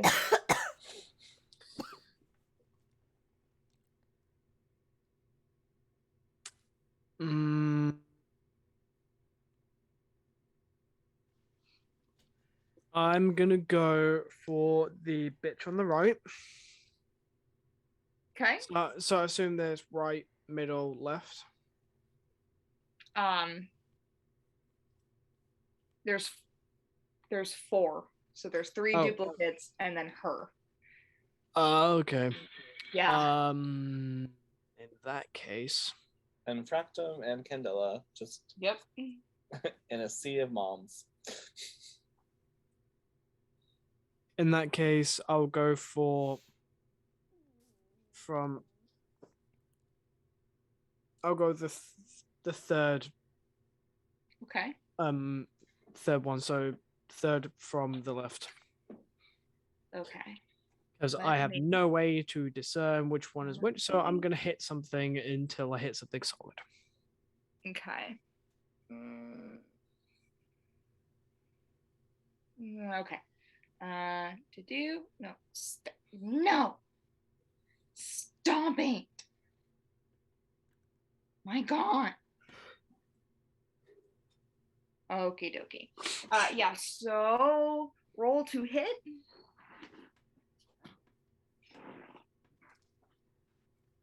That is 23 to hit. Yeah, so that's definitely gonna hit. Alrighty. Okay. You hit one of them. Roll damage.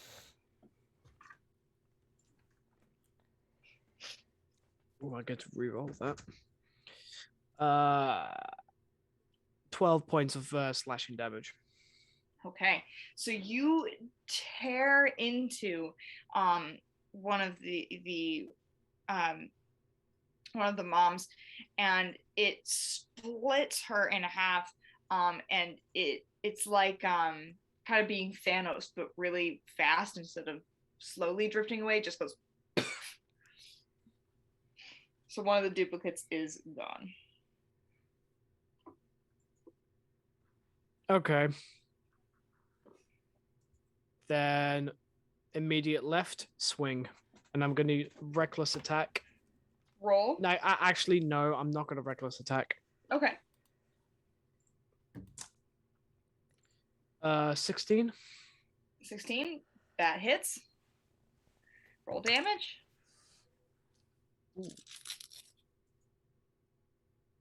15 points of slashing damage. Once again, you split through it, carve it straight in half.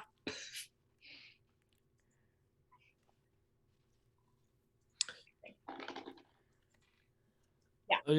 Only one more fake image, guys. Yep, and that's my turn. Okay. Next up is Inga.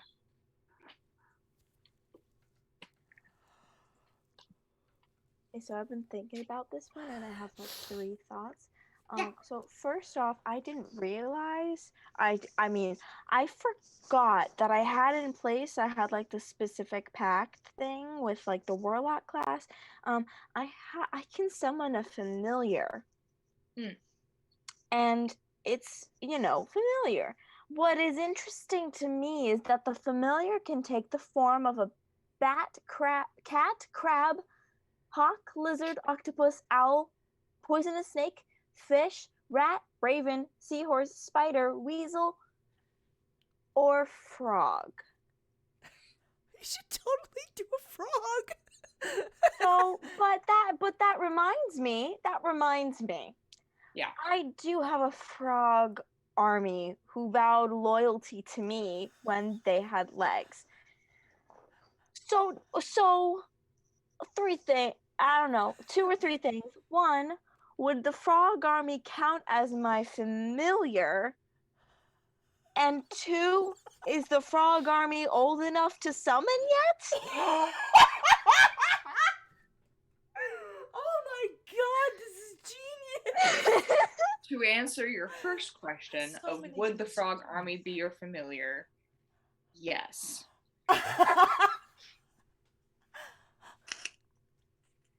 Okay. Secondly, they're still not fully adults yet, so you can't summon them just yet. Okay. I wasn't sure because It's only I been think a I've couple had, of days, really. yeah, but I think I've had this specific thing for a long time and I forgot about it and I never looked at it. But that is brilliant, and you definitely know that you can do that. Oh I my can do god. that. Okay. It's just like awesome. fucking immigrant song and she screams and it just starts raining frogs. Oh my god. Yes. Yes. Okay, I just wanted to check on that. Yeah. We'll be Like you do. keeping it in mind for the future. I will cast stop looking at the frogs. Stop it. There you go. Okay. Can I cast poison spray, please? Yeah. On Stacy's mom, who's got it going on? Yeah. Okay. Go ahead and let's see. Do you roll an attack roll? Yes. I'm trying to hang on. Shouldn't do for poison No. spray. Maybe. It should say in the spell. Yeah. Can you When read look this? at the Read the details? description. It'll say if it You has a extend DC your or hand attack. towards a creature you can see within range and project a puff of non-noxious gas from your palm. The creature must succeed on a Constitution saving throw or take 1d12 poison damage. Okay. What's your spell DC? Hang on. I can't see anything past this page. There it is. Okay. And you said it was a Constitution saving throw? Yes. Okay. Constitution saving throw. What was the what, DC? Oh, that's a lovely. Ooh. You should have at the top Ah. of your, like, it says action, spells, inventory, features, and class. Right underneath that it says your modifier, your spell attack, and your save DC. What's your save DC? 15. Okay. Okay. So she has to Roll a roll a 15 or 15 higher. or higher. She rolled a 16. She's Okay. annoying. She's doing really well with these saves. I do That's this, it for Uriel, me. but I don't like your mom. Candela is Right. slowly getting pissed at the fact Fractum healed her. Quick question is, does she not take any damage at all, or does she do half damage? I don't think she takes anything at all. I No, didn't she say anything specific. Okay. no Poison damage spray's if a saved. cantrip? Yeah. I Okay. love being useless all the time. It's so much fun. Do you have inspiration? I don't think so. I would like to grant my one inspiration to make Okay. Bitch McGee re-roll that. I will make her reroll. Nope. Yeah. She it's okay. fails. She fails. She Oh, she failed! fails? Ha ha! Roll that She- damage, Inga. Oh my god. I've been saving that inspiration for a while. A D12. Sis. 1d12 damage. Oh, this says this says 2 on my page. It says 2d12. Oh yeah, because Okay. you leveled up as Yeah. a warlock. I did. So, yeah, roll. I mean, if I click this 2d12. button, will it roll it for me? Yeah, it will. It will. Homegirl's got to Holy take 19 shit! points of damage. How much damage? 19. 19. That was cool. God damn. Ow. Damn! My dice got to be nicer to me. Okay, yeah. So you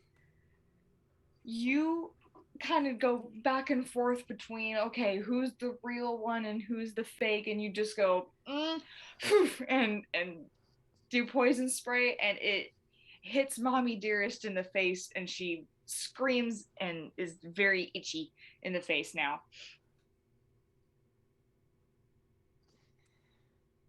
All right, I'm satisfied. Next up is back at the top, Candela. What do you think, Wackus Bunkus? Hit her. Yeah. Woo! You naughty Wackus Bunkus. And I whack her on the head with my first attack. Roll.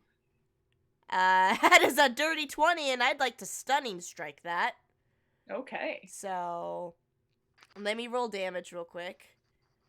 Okay. That is 6 points of bludgeoning damage, and she needs to make a... I'm going to spend my key point for the stunning strike. Okay.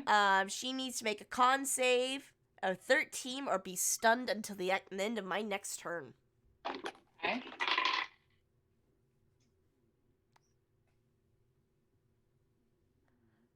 That's a natural one.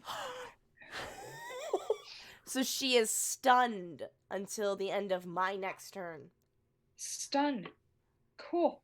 That's that only my was that's only my stunning. first attack. absolutely stunning Ye- here from Fractum. Your next attack gains advantage, and Mother Dearest has automatically failed strength and dexterity saving throws. My next attack is another whack. Whack away. That is a 19 to hit. That hits. Whack That away. is 6 points of bludgeoning damage. And I still have a bonus action, I think. Because Stunning Strike is not a bonus action, it's just spending a key point. Okay. So I'm going to bonus action Unarmed Strike, because I'm wielding a monk weapon. Okay. And because she's stunned, I get advantage. Yep. Oh my fucking god, it's another 19. Yep. That is Yep. 6 points of bludgeoning damage. Okay. And I'm just hovering in the air as I'm doing this. And I'm just like, you're not stopping me from my mission! And I just punch her across the jaw. Okay. Is that it for your turn? That's my turn. Okay. I fucking next love up- monks. Next up is Uriel. Your mom is being beaten to shit. She's being beat down by, need I remind you, a 4'9" spicy lesbian chicken.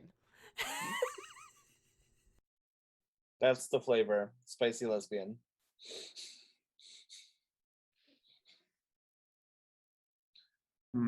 Extra spicy.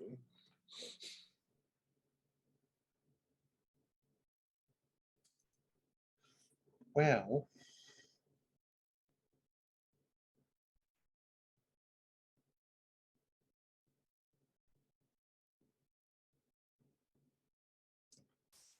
I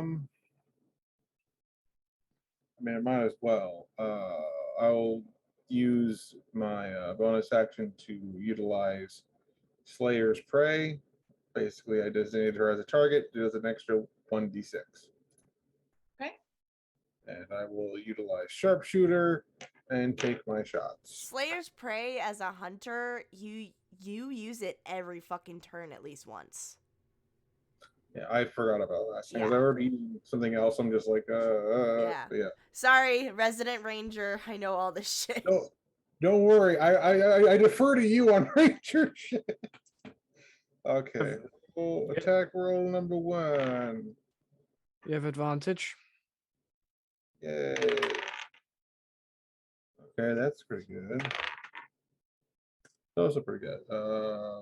Plus 5 because the sharpshooter instead of plus 10. 21 to hit.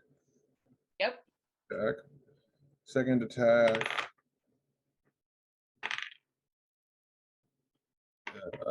17. 17 points of damage. No, 17. 21 and a 17 to hit. Okay. Roll damage. For the 2 attacks. Okay. Wait, since she's stunned, that means everyone else will have advantage on their attacks, right? Yeah, I roll my. Okay, just checking to make sure. Remember that, everybody. 9. And as far as I know, she can't make a save on her turn. It's just until the end of my turn. Yeah. And I could totally stunning strike her again.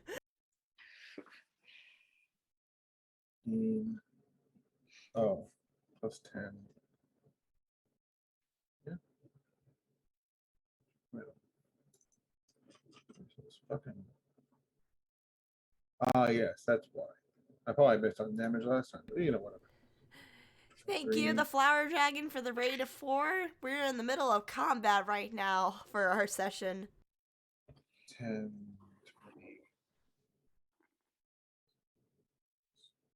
20. 43 damage. Okay.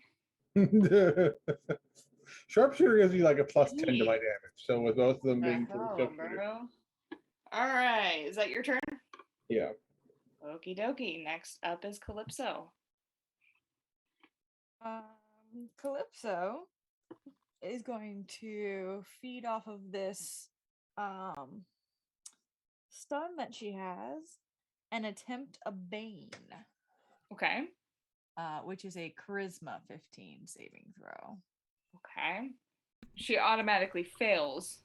I just Only on strength and dexterity, not charisma. Charisma's different. I didn't realize my kitty blanket buttons up. I have a cape now. Stop succeeding on all my fucking saves. No? She's brained. Okay, that means that anytime she makes a saving throw or attack roll, I get to roll a d4 and subtract that number from whatever she rolls. Gotcha. Or you can roll a d4. I don't really care. And then I will again swing with the spiritual weapon that's still up. Okay. Which has advantage. I need to play monks more often, and I remembered I had stunning strike. Does the 26 hit? Holy shit! No. I think a 26 hits. Am I correct? In this assessment. Yeah.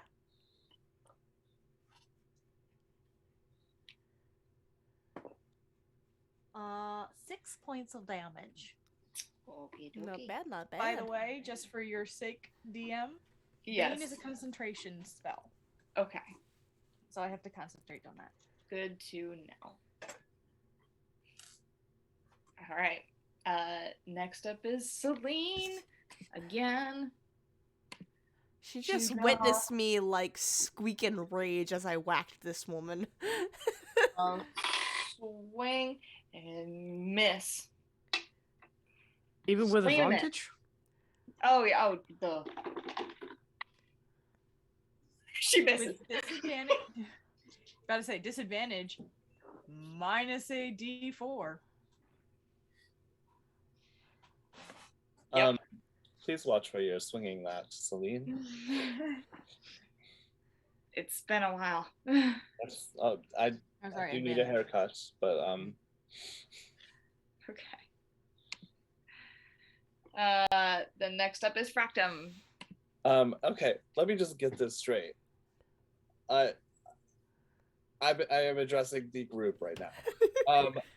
This bitch is like losing her shit, and she's like, "I'm gonna stop you," but then we all attack her, and the only spell she's cast so far is mirror image, which is a defense spell, right? I never said we're attacking her to kill her. I mean, but like she's am. literally like Uriel's like we had waffles with this lady. Okay, but she's keeping Candela from her mission. But okay, but she's also stunned, yes? Yes. Can Yeah, I just like pull out some rope and tie her up and call it a day? You can tie her up, yeah. Yeah, Fractum is gonna be like, guys, this is overkill. And like just pulls out a rope and like quickly wraps it around her and then like ties it and is like, she does. Fractum does the thing where like they gesture with both hands. It's like, can we stop killing Uriel's mom now, or shall we continue? That's quitters talk.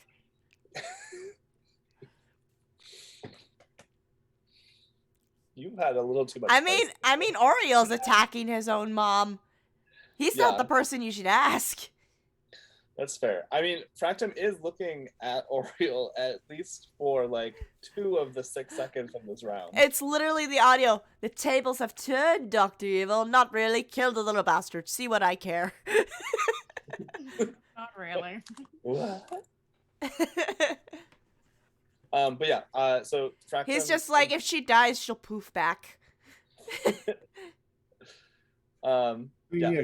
She hasn't died her final death yet, so she will come back to be really exhausted because coming back from the dead sucks. Yeah, it does. Yep. Well, yeah, that's Fractum's turn. They tie up Uriel's mom Okay. and just kind of like look at the entire group like, what is happening today? It's Mommy Dearest's turn, but I highly doubt that she's able to do anything right now. 1d6 of damage. So yeah, the next up is Darwin. Let's see. I'll roll 1d6 of damage. Oh yeah, she's taking 1d6 of ensnaring Well, the thing damage. is, like, the only thing she has to do is like if she tries to get out of being bound, she takes up her action, and she has to re-roll the strength save. And her If you actually she automatically fails because of stunned. Yeah, but also like, I don't think because she's stunned, could she not like take an action? She's also No. restrained.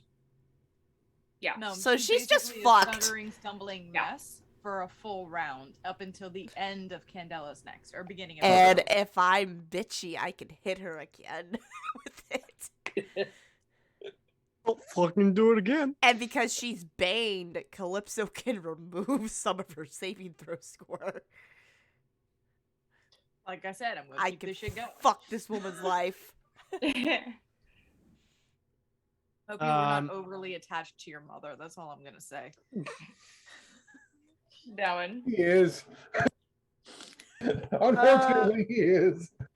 So I'm gonna make 3 attacks on this bitch because I am activating my Fractum Right. has her tied up. Just to let you know. Oh, I know, but Darwin's in a rage. Okay. He only sees red. So my bonus action for a frenzy attack, make a single melee weapon attack as a bonus action. Why mean- do I feel that Fractum's now tied her up, and as soon as he's done, or as soon as they're done, Darwin just like whack, and Fractum's just like, really? And, Yeah, so and wait, it's hold on, all hold on. at advantage too. Yeah.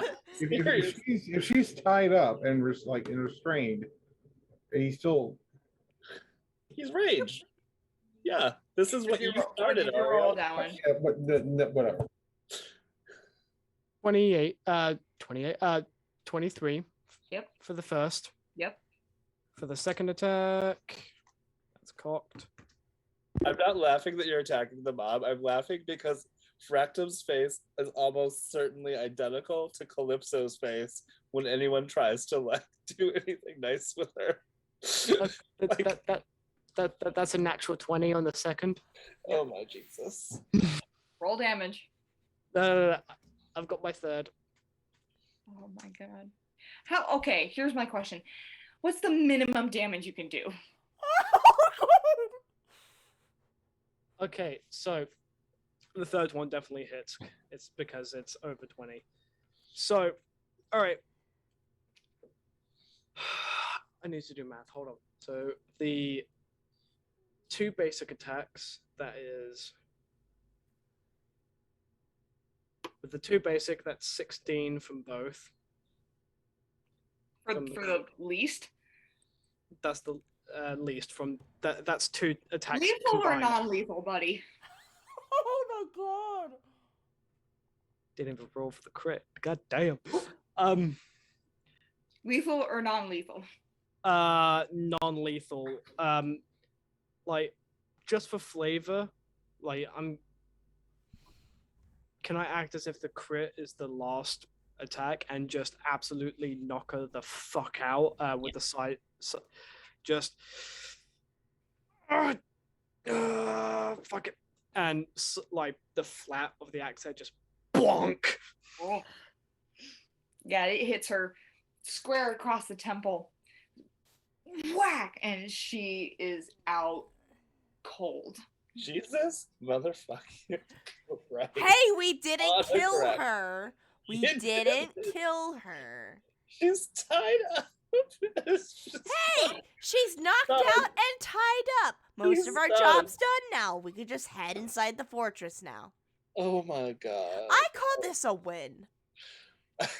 Franklin was just like staring at Darwin like, you good, Let's bro? not forget, You good? Uriel used lethal damage on his own mother. I don't think he gives a shit at the moment.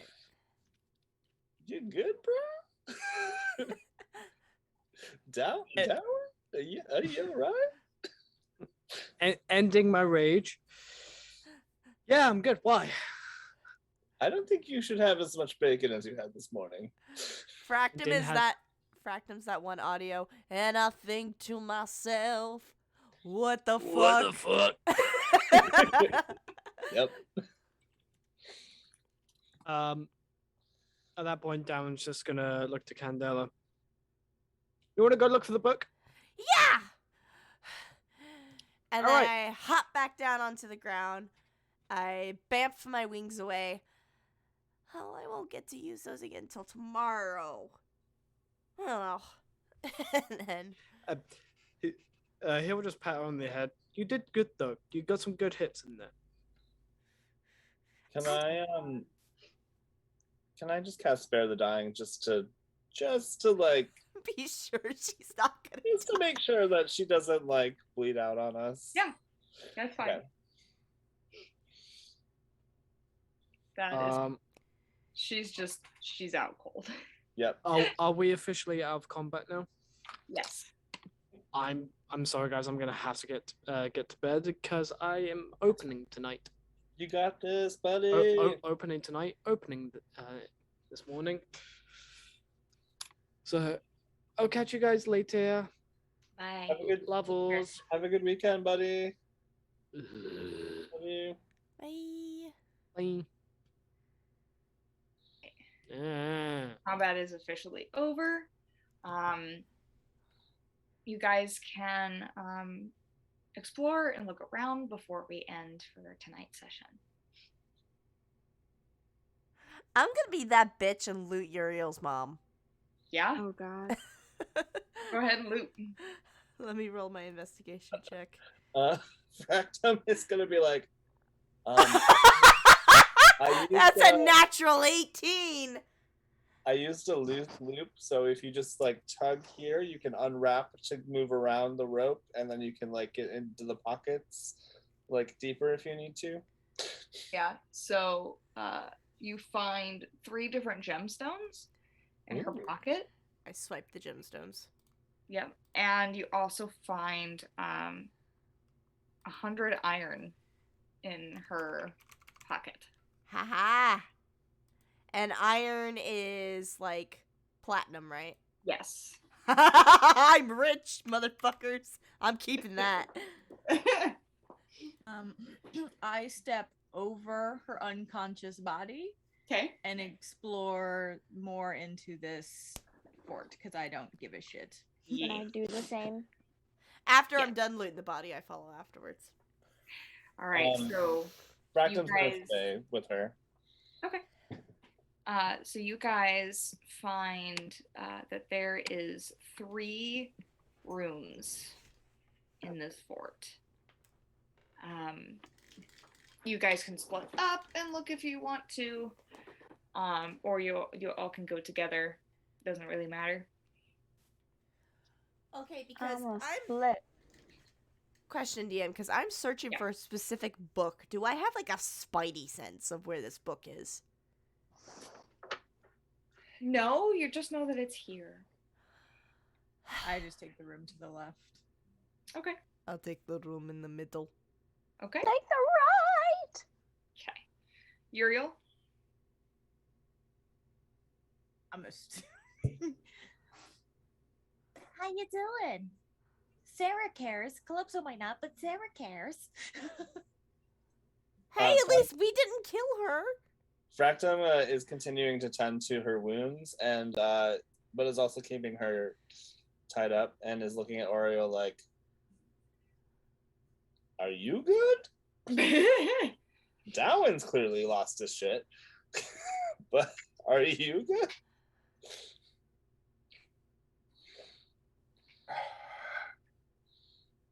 Going to have some choice words for everyone involved.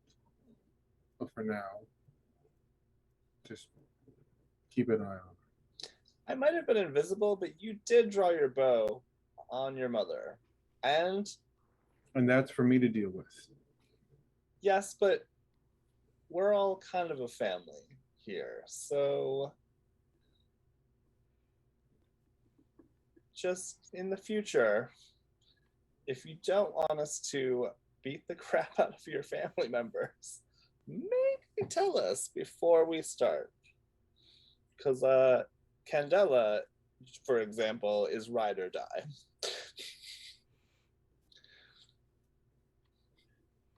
Maybe I rely too much on people having common sense. But she was an enemy in our way, and people reacted accordingly. Yeah. I got this. I'll stay with her. You do you, boo.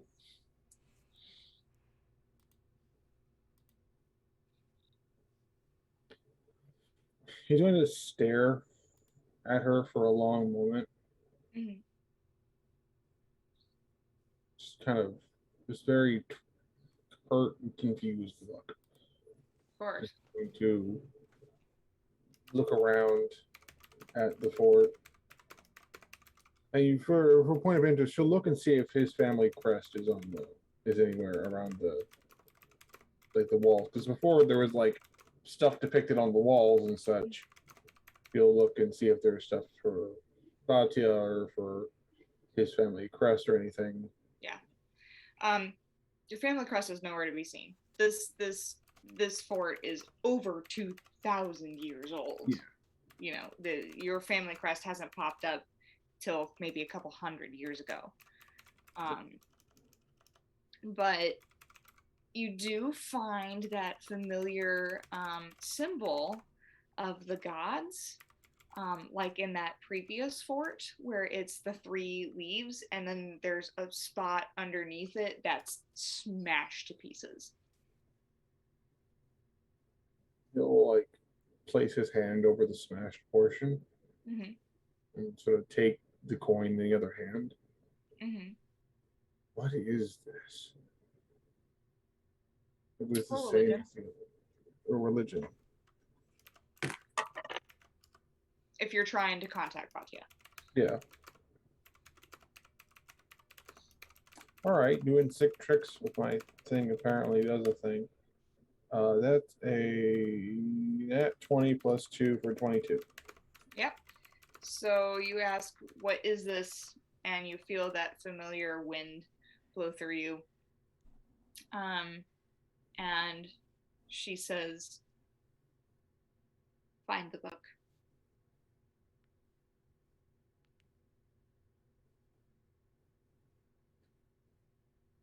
Did you know? Find the book. Book, find the fort. Kind of grips the coin. I just put 4 arrows in my own mother for the sake of this damned book. Finding it is all I can get an answer to. It will answer everything.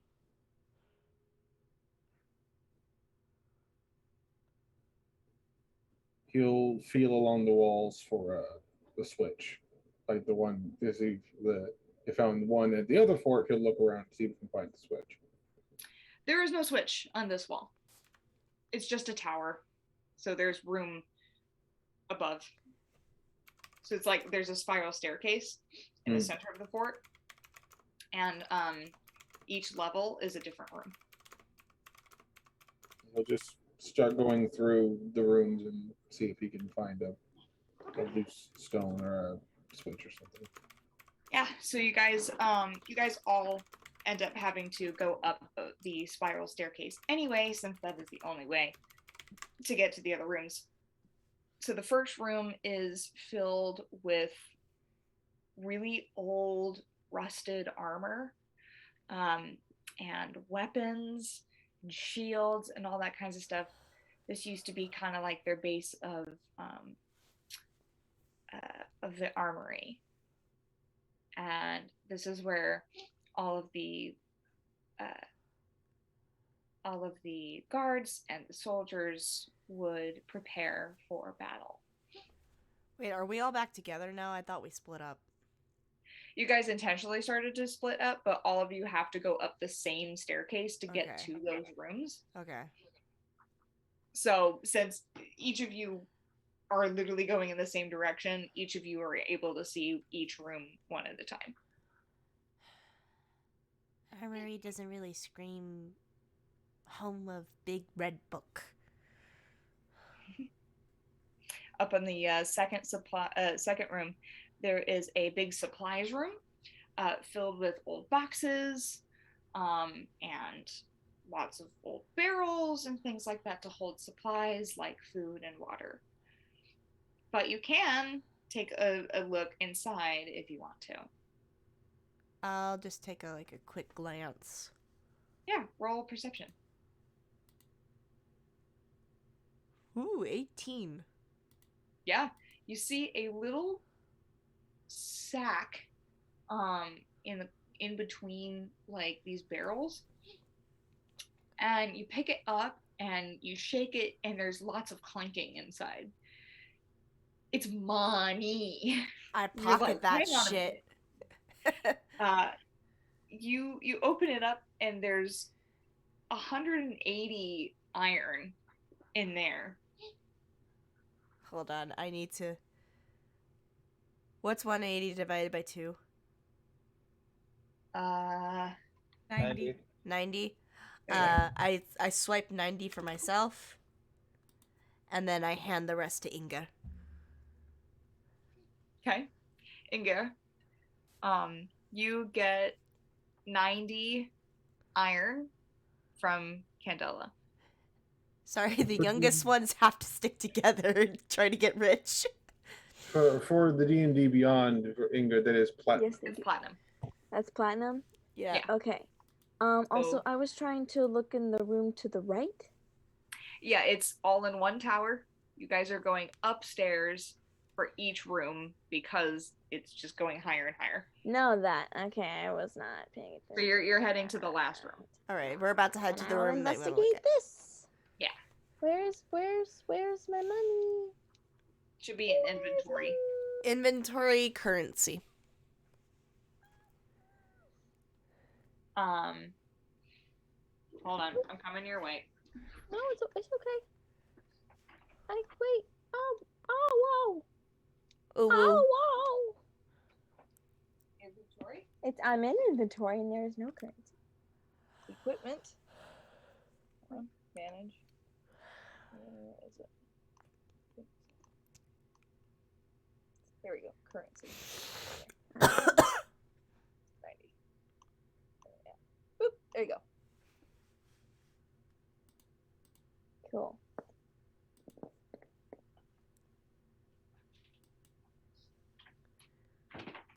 Okie dokie. So, you guys head up to the last room, which is on the very top. There's boxes and some old furniture. There's most of the furniture is covered in linen, and there's a single window shining the light through. And there's a bundle of linen sitting behind a bunch of stacked crates.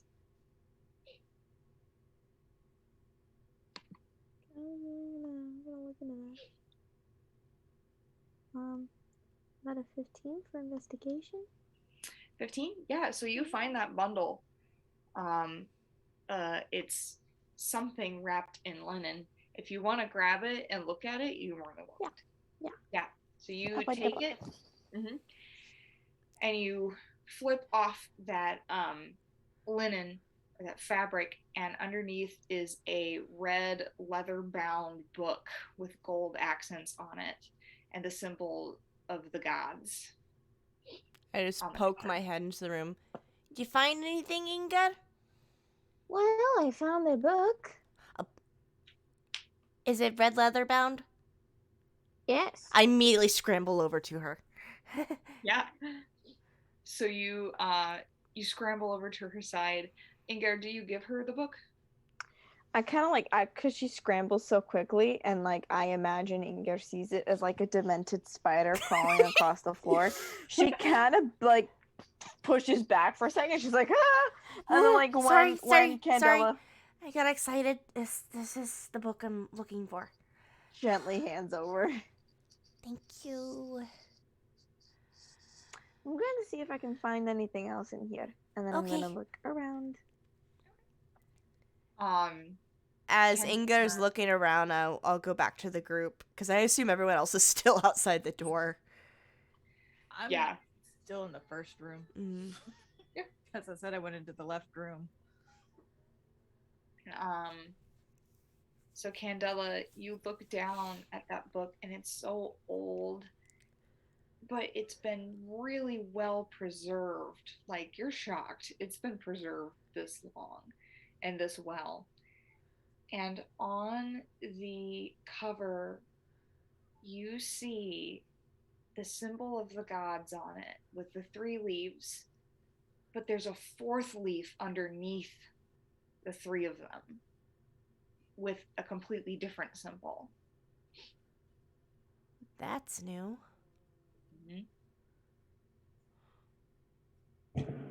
Is there any runes or writing on it? Not on the cover. I flip open the cover to read the first page. Okay. Uriel, did you want to say something? Oh, he's with Candela as she's still looking at the book. Okay. This is the 4th symbol. I thought he was behind everybody. Yeah, I thought you're catching up now because we all went in before you did. At this point, you probably have, are catching up with Candela. Well, yeah. But that's okay. She's got the book in her hands, and you see her in there and starting to open it up. I just don't recommend trying to take the book from her. She will go feral. He's not going to take the book from her. So Candela, you open the book, and the first page, it's these symbols are kind of like runes in a way. They don't look like writing at all. It just kind of looks like scribbles. And then all of a sudden something clicks, and those symbols start to warp and warble into actual readable words for you. This is Percy Jackson shit right here. Would you like to know what it says? Yes, please. So, on the very first page, it says, quote, "In the beginning, there were the gods: Abner, Darion, Batia, and Pandor. The four gods work together in harmony to bring life to all we know. Abner created the planets. Darion created the light. Batia created the wind, and Pandor was assigned to create the world under her. Together they created the four races. Abner created the centaurs who came straight from the mountainsides of stone. Darion crafted the sirens from weaving the fabric of the waves. Batia created the Brightwood elves straight from the bark of the trees. And Pandor created the phoenixes, drawing the flames of the sun to mold their forms. Together, they created a world filled with peace. So was the beginning of time. Holy shit, you guys. There's actually four gods. Uriel, this is news to you. Had it. I think there was something odd, but No, because hear me out. Abner is the patron of the centaurs. Darion, while he's worshipped by phoenixes, he's the patron of the sirens. And Batia, she's the matron of the elves. Phoenixes, we never had a matron or patron. But she's listed right here. Our matron is Pandor itself. Pandor isn't just a continent, she's a goddess. that would explain the missing piece. At both forts, the symbol of the gods had a portion at the bottom missing. It was smashed to pieces. Someone's tried to erase Pandor from the pantheon.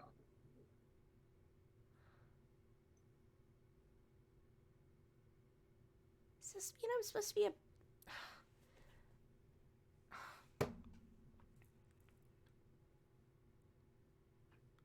this still doesn't make sense. How am I able to read this? Why does some being up above want me to know that there's a fourth god? And I look to Celine like, help me? Help. Like, did you know? Yeah, Celine's like coming up the stairs and she's like, oh, shit. Yeah, And you're I'm like she's mid-ramble talking about how there's a fourth god. Yeah, he's like, yeah, she opened the book. I'm sorry, there's a what now? Celine, she's a phoenix too, right? Yeah. I motion her to come over, even though I forget that she can't fucking read what I can read, but Sure, I'm like she pointing definitely out comes on over. here, and I point to the symbol on the front of the book. See, there's this symbol here. That is the symbol for the goddess Pandor. And in here on the first page it says, the goddess Pandor, she created the phoenixes. There are four gods, and I'm completely forgetting the back. She can't fucking read what I'm reading. Well, Kendall, slow down, just a little bit. Let me get this straight. There's four gods? Yeah. There Does it? were. And one of them is Pandor, or is named Pandor? It says her name is Pandor, and she's the one who created the phoenix. Have you ever wondered why we never had a god? I did always wonder that. Uriel kind of like makes a face as something kind of clicks in his head. God Slayer. The God Killer. God Killer. Wait, what's that? How do you erase a god? You remove every trace. If you want a person to disappear, you remove every trace of who they were. How do you kill a god? Same way. A god But- can't be worshipped if no one knows they exist. But we have this book. Which This is book is precisely- proof that she exists. So she which is can't be dead. precisely Why the gods sent you to find it? What? Oh my god. We're the last hope. prophet of Pandor or something? Am I her chosen? Am I not Darion's chosen? Oh my god, okay, this is a lot to take in. And she's like closes the book and she's hugging it and rocking back and forth. With that, I need a drink of water. Cool. I'm gonna skip over a little bit to Inger. Inger and not Kendall, Calypso. Inger's so focused on finding shit she doesn't hear me Dude, babbling. I'm literally just looking. I want to find things. I was not interested in the book. Yeah, I was like, you're I good. can't read anyways, so Roll me a little investigation check for me. but you pull.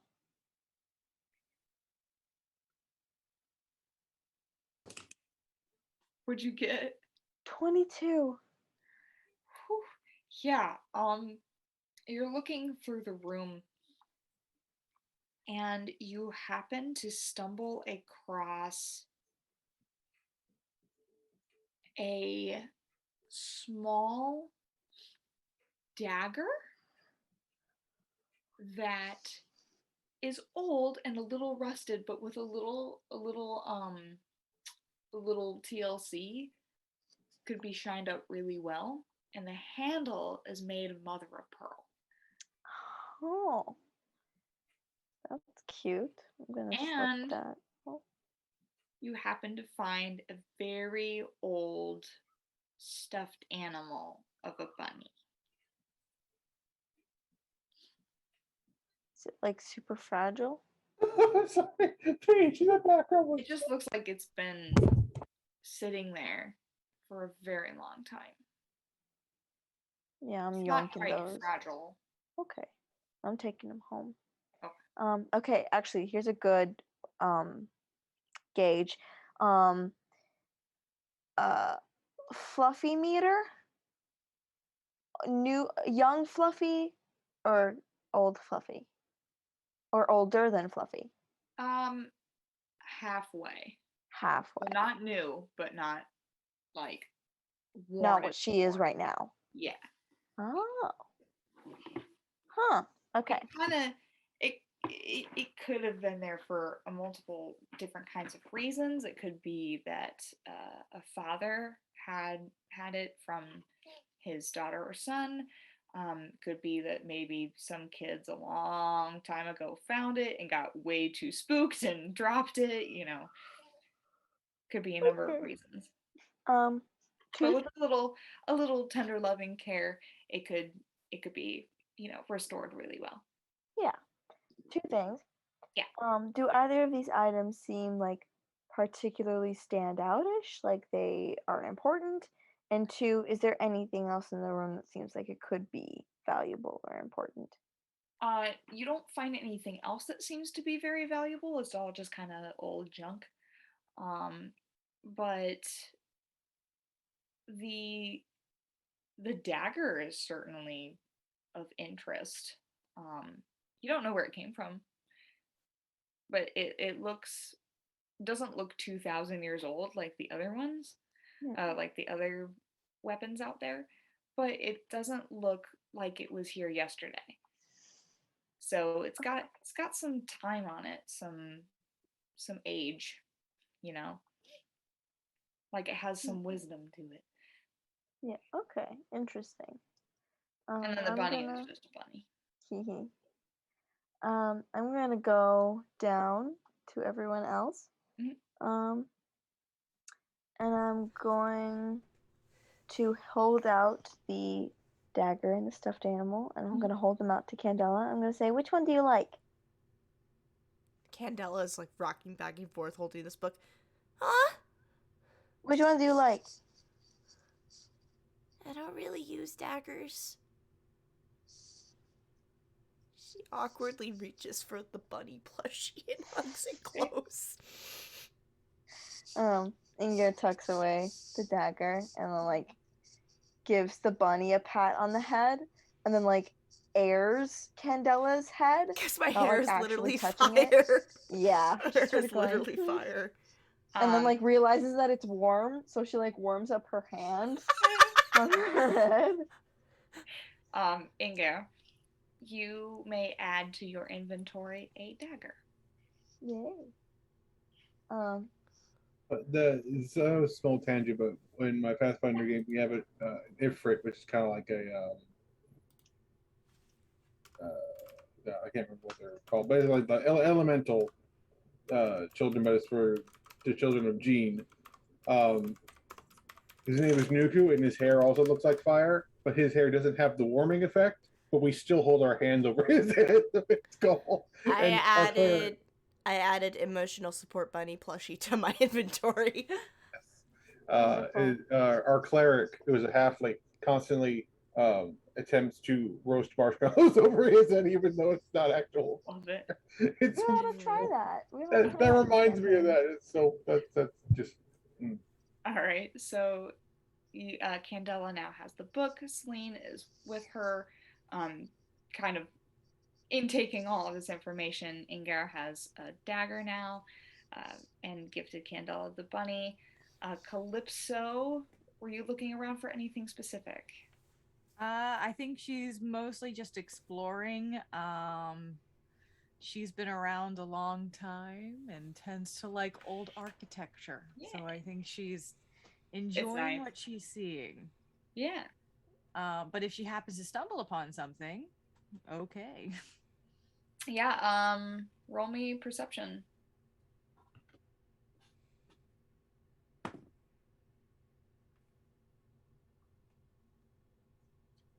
23. I rolled a 19. Plus Yeah. Wedged under some floorboards, you find this little, like, secret hatch, and you crank it open, and it kicks dust up everywhere. It's disgusting. But inside, you find 3 health potions, a diamond, and about 200 seed. Seed is which one? Gold. And you said it's 200? Yes. All right. And a diamond, do I know how much it's worth? How much? Is it the standard? It should be Diamond. standard. Okay. I only ask because diamonds Yeah. can be very useful in certain spell casting. Oh yeah. And you said 3 potions of which level? Potions of healing. They should be 3 greater healings.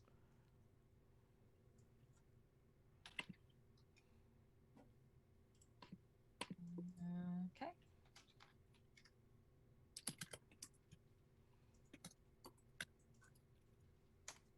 I will find this and put it in my inventory.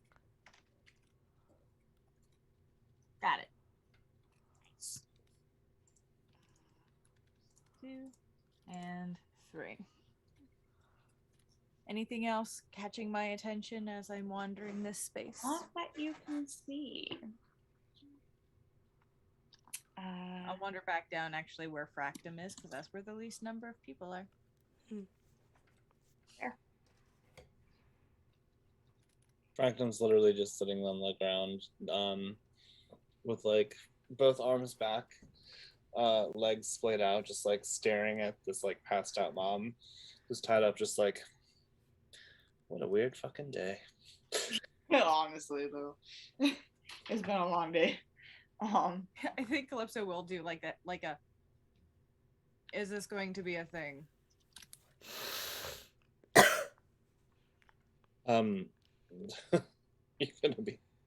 You're gonna have to be a lot more specific. Is this, and she's literally just pointing to the body. She's like, is this going to be a thing for you? Camilla's side is really, I don't know, I don't have a family, so I just find it weird that we all just tried to murder a woman who was being a, kind of a butt, but also like 9-on-1, or how many of us are there? She just kind of rolls her eyes, gags the woman, and then taps her with a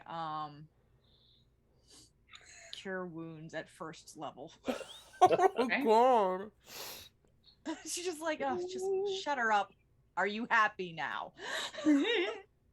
How Give much- her back How many points is that? 9 hit points, 9. Okay. which technically should also wake her up. Yeah, she wakes up and she's gagged. I'll do the thing I did with the light earlier, and give her 4 more HP. And just Okay. be like, hey, I was able to keep them from killing you. So, maybe don't try anything crazy, and we can get you out of here alive. Quite boring, but whatever. Oh, by the way, did that spell help you this morning, Calypso? The restoration. Yes, lesser, rather than greater, but it does seem to help with hangovers in the future, if that's something you're... Oh, I'm aware I attempted it first, which is why I had the headache gone by the time I came downstairs. But it helped relieve some of the rest. Cool. Yeah, I don't really drink that much, but my patron, they've imbued a lot of wisdom on me, and as far as the healing arts are concerned.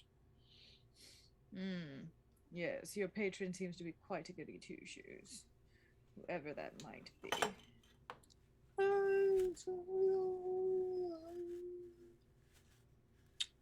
don't know about that. They're kind of cool. Insight check. Go for it. I'm gonna try and wrap this up quickly since it's getting late. Yeah, I need to try and join a Twitter space as soon as this ends. Before the space 17. closes for the night. I'm What'd sorry. you go? I roll a 17. Yeah. Fractum is not being at all transparent with you. You kind of like feel this like edge of like fear or awe, or like less of like, oh, this is a pretty unicorn, and more like this fucking thing would fuck you up in a second. But I'm not going to try to introduce the two of you. She just kind of like takes a moment staring at them, and then like gets that like half crawl smile, and then goes back to picking at her nails. Cool. Yeah. I love the black mass occurring on Fractum's screen. It genuinely looks like there's a shadow person, and it just wants to play D&D. it's beautiful. Let me play D&D, please. So I'm going to wrap this up for the evening. Is there anything else you guys want to do last minute? Nope, just hug my emotional support bunny. So yeah, so you guys find everything, and as you guys are heading back down, I'm assuming here, that you guys all meet back up at the center of the tower fort.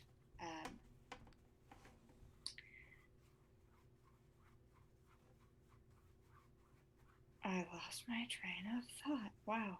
It went. Only 1 a.m. No big deal. Yeah. Oh, yes. Now I remember.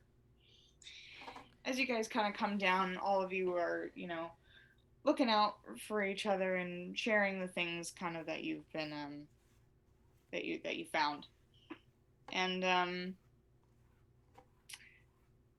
those ropes that Fractum used are now on the floor laying in a heap, and the mother has up and vanished.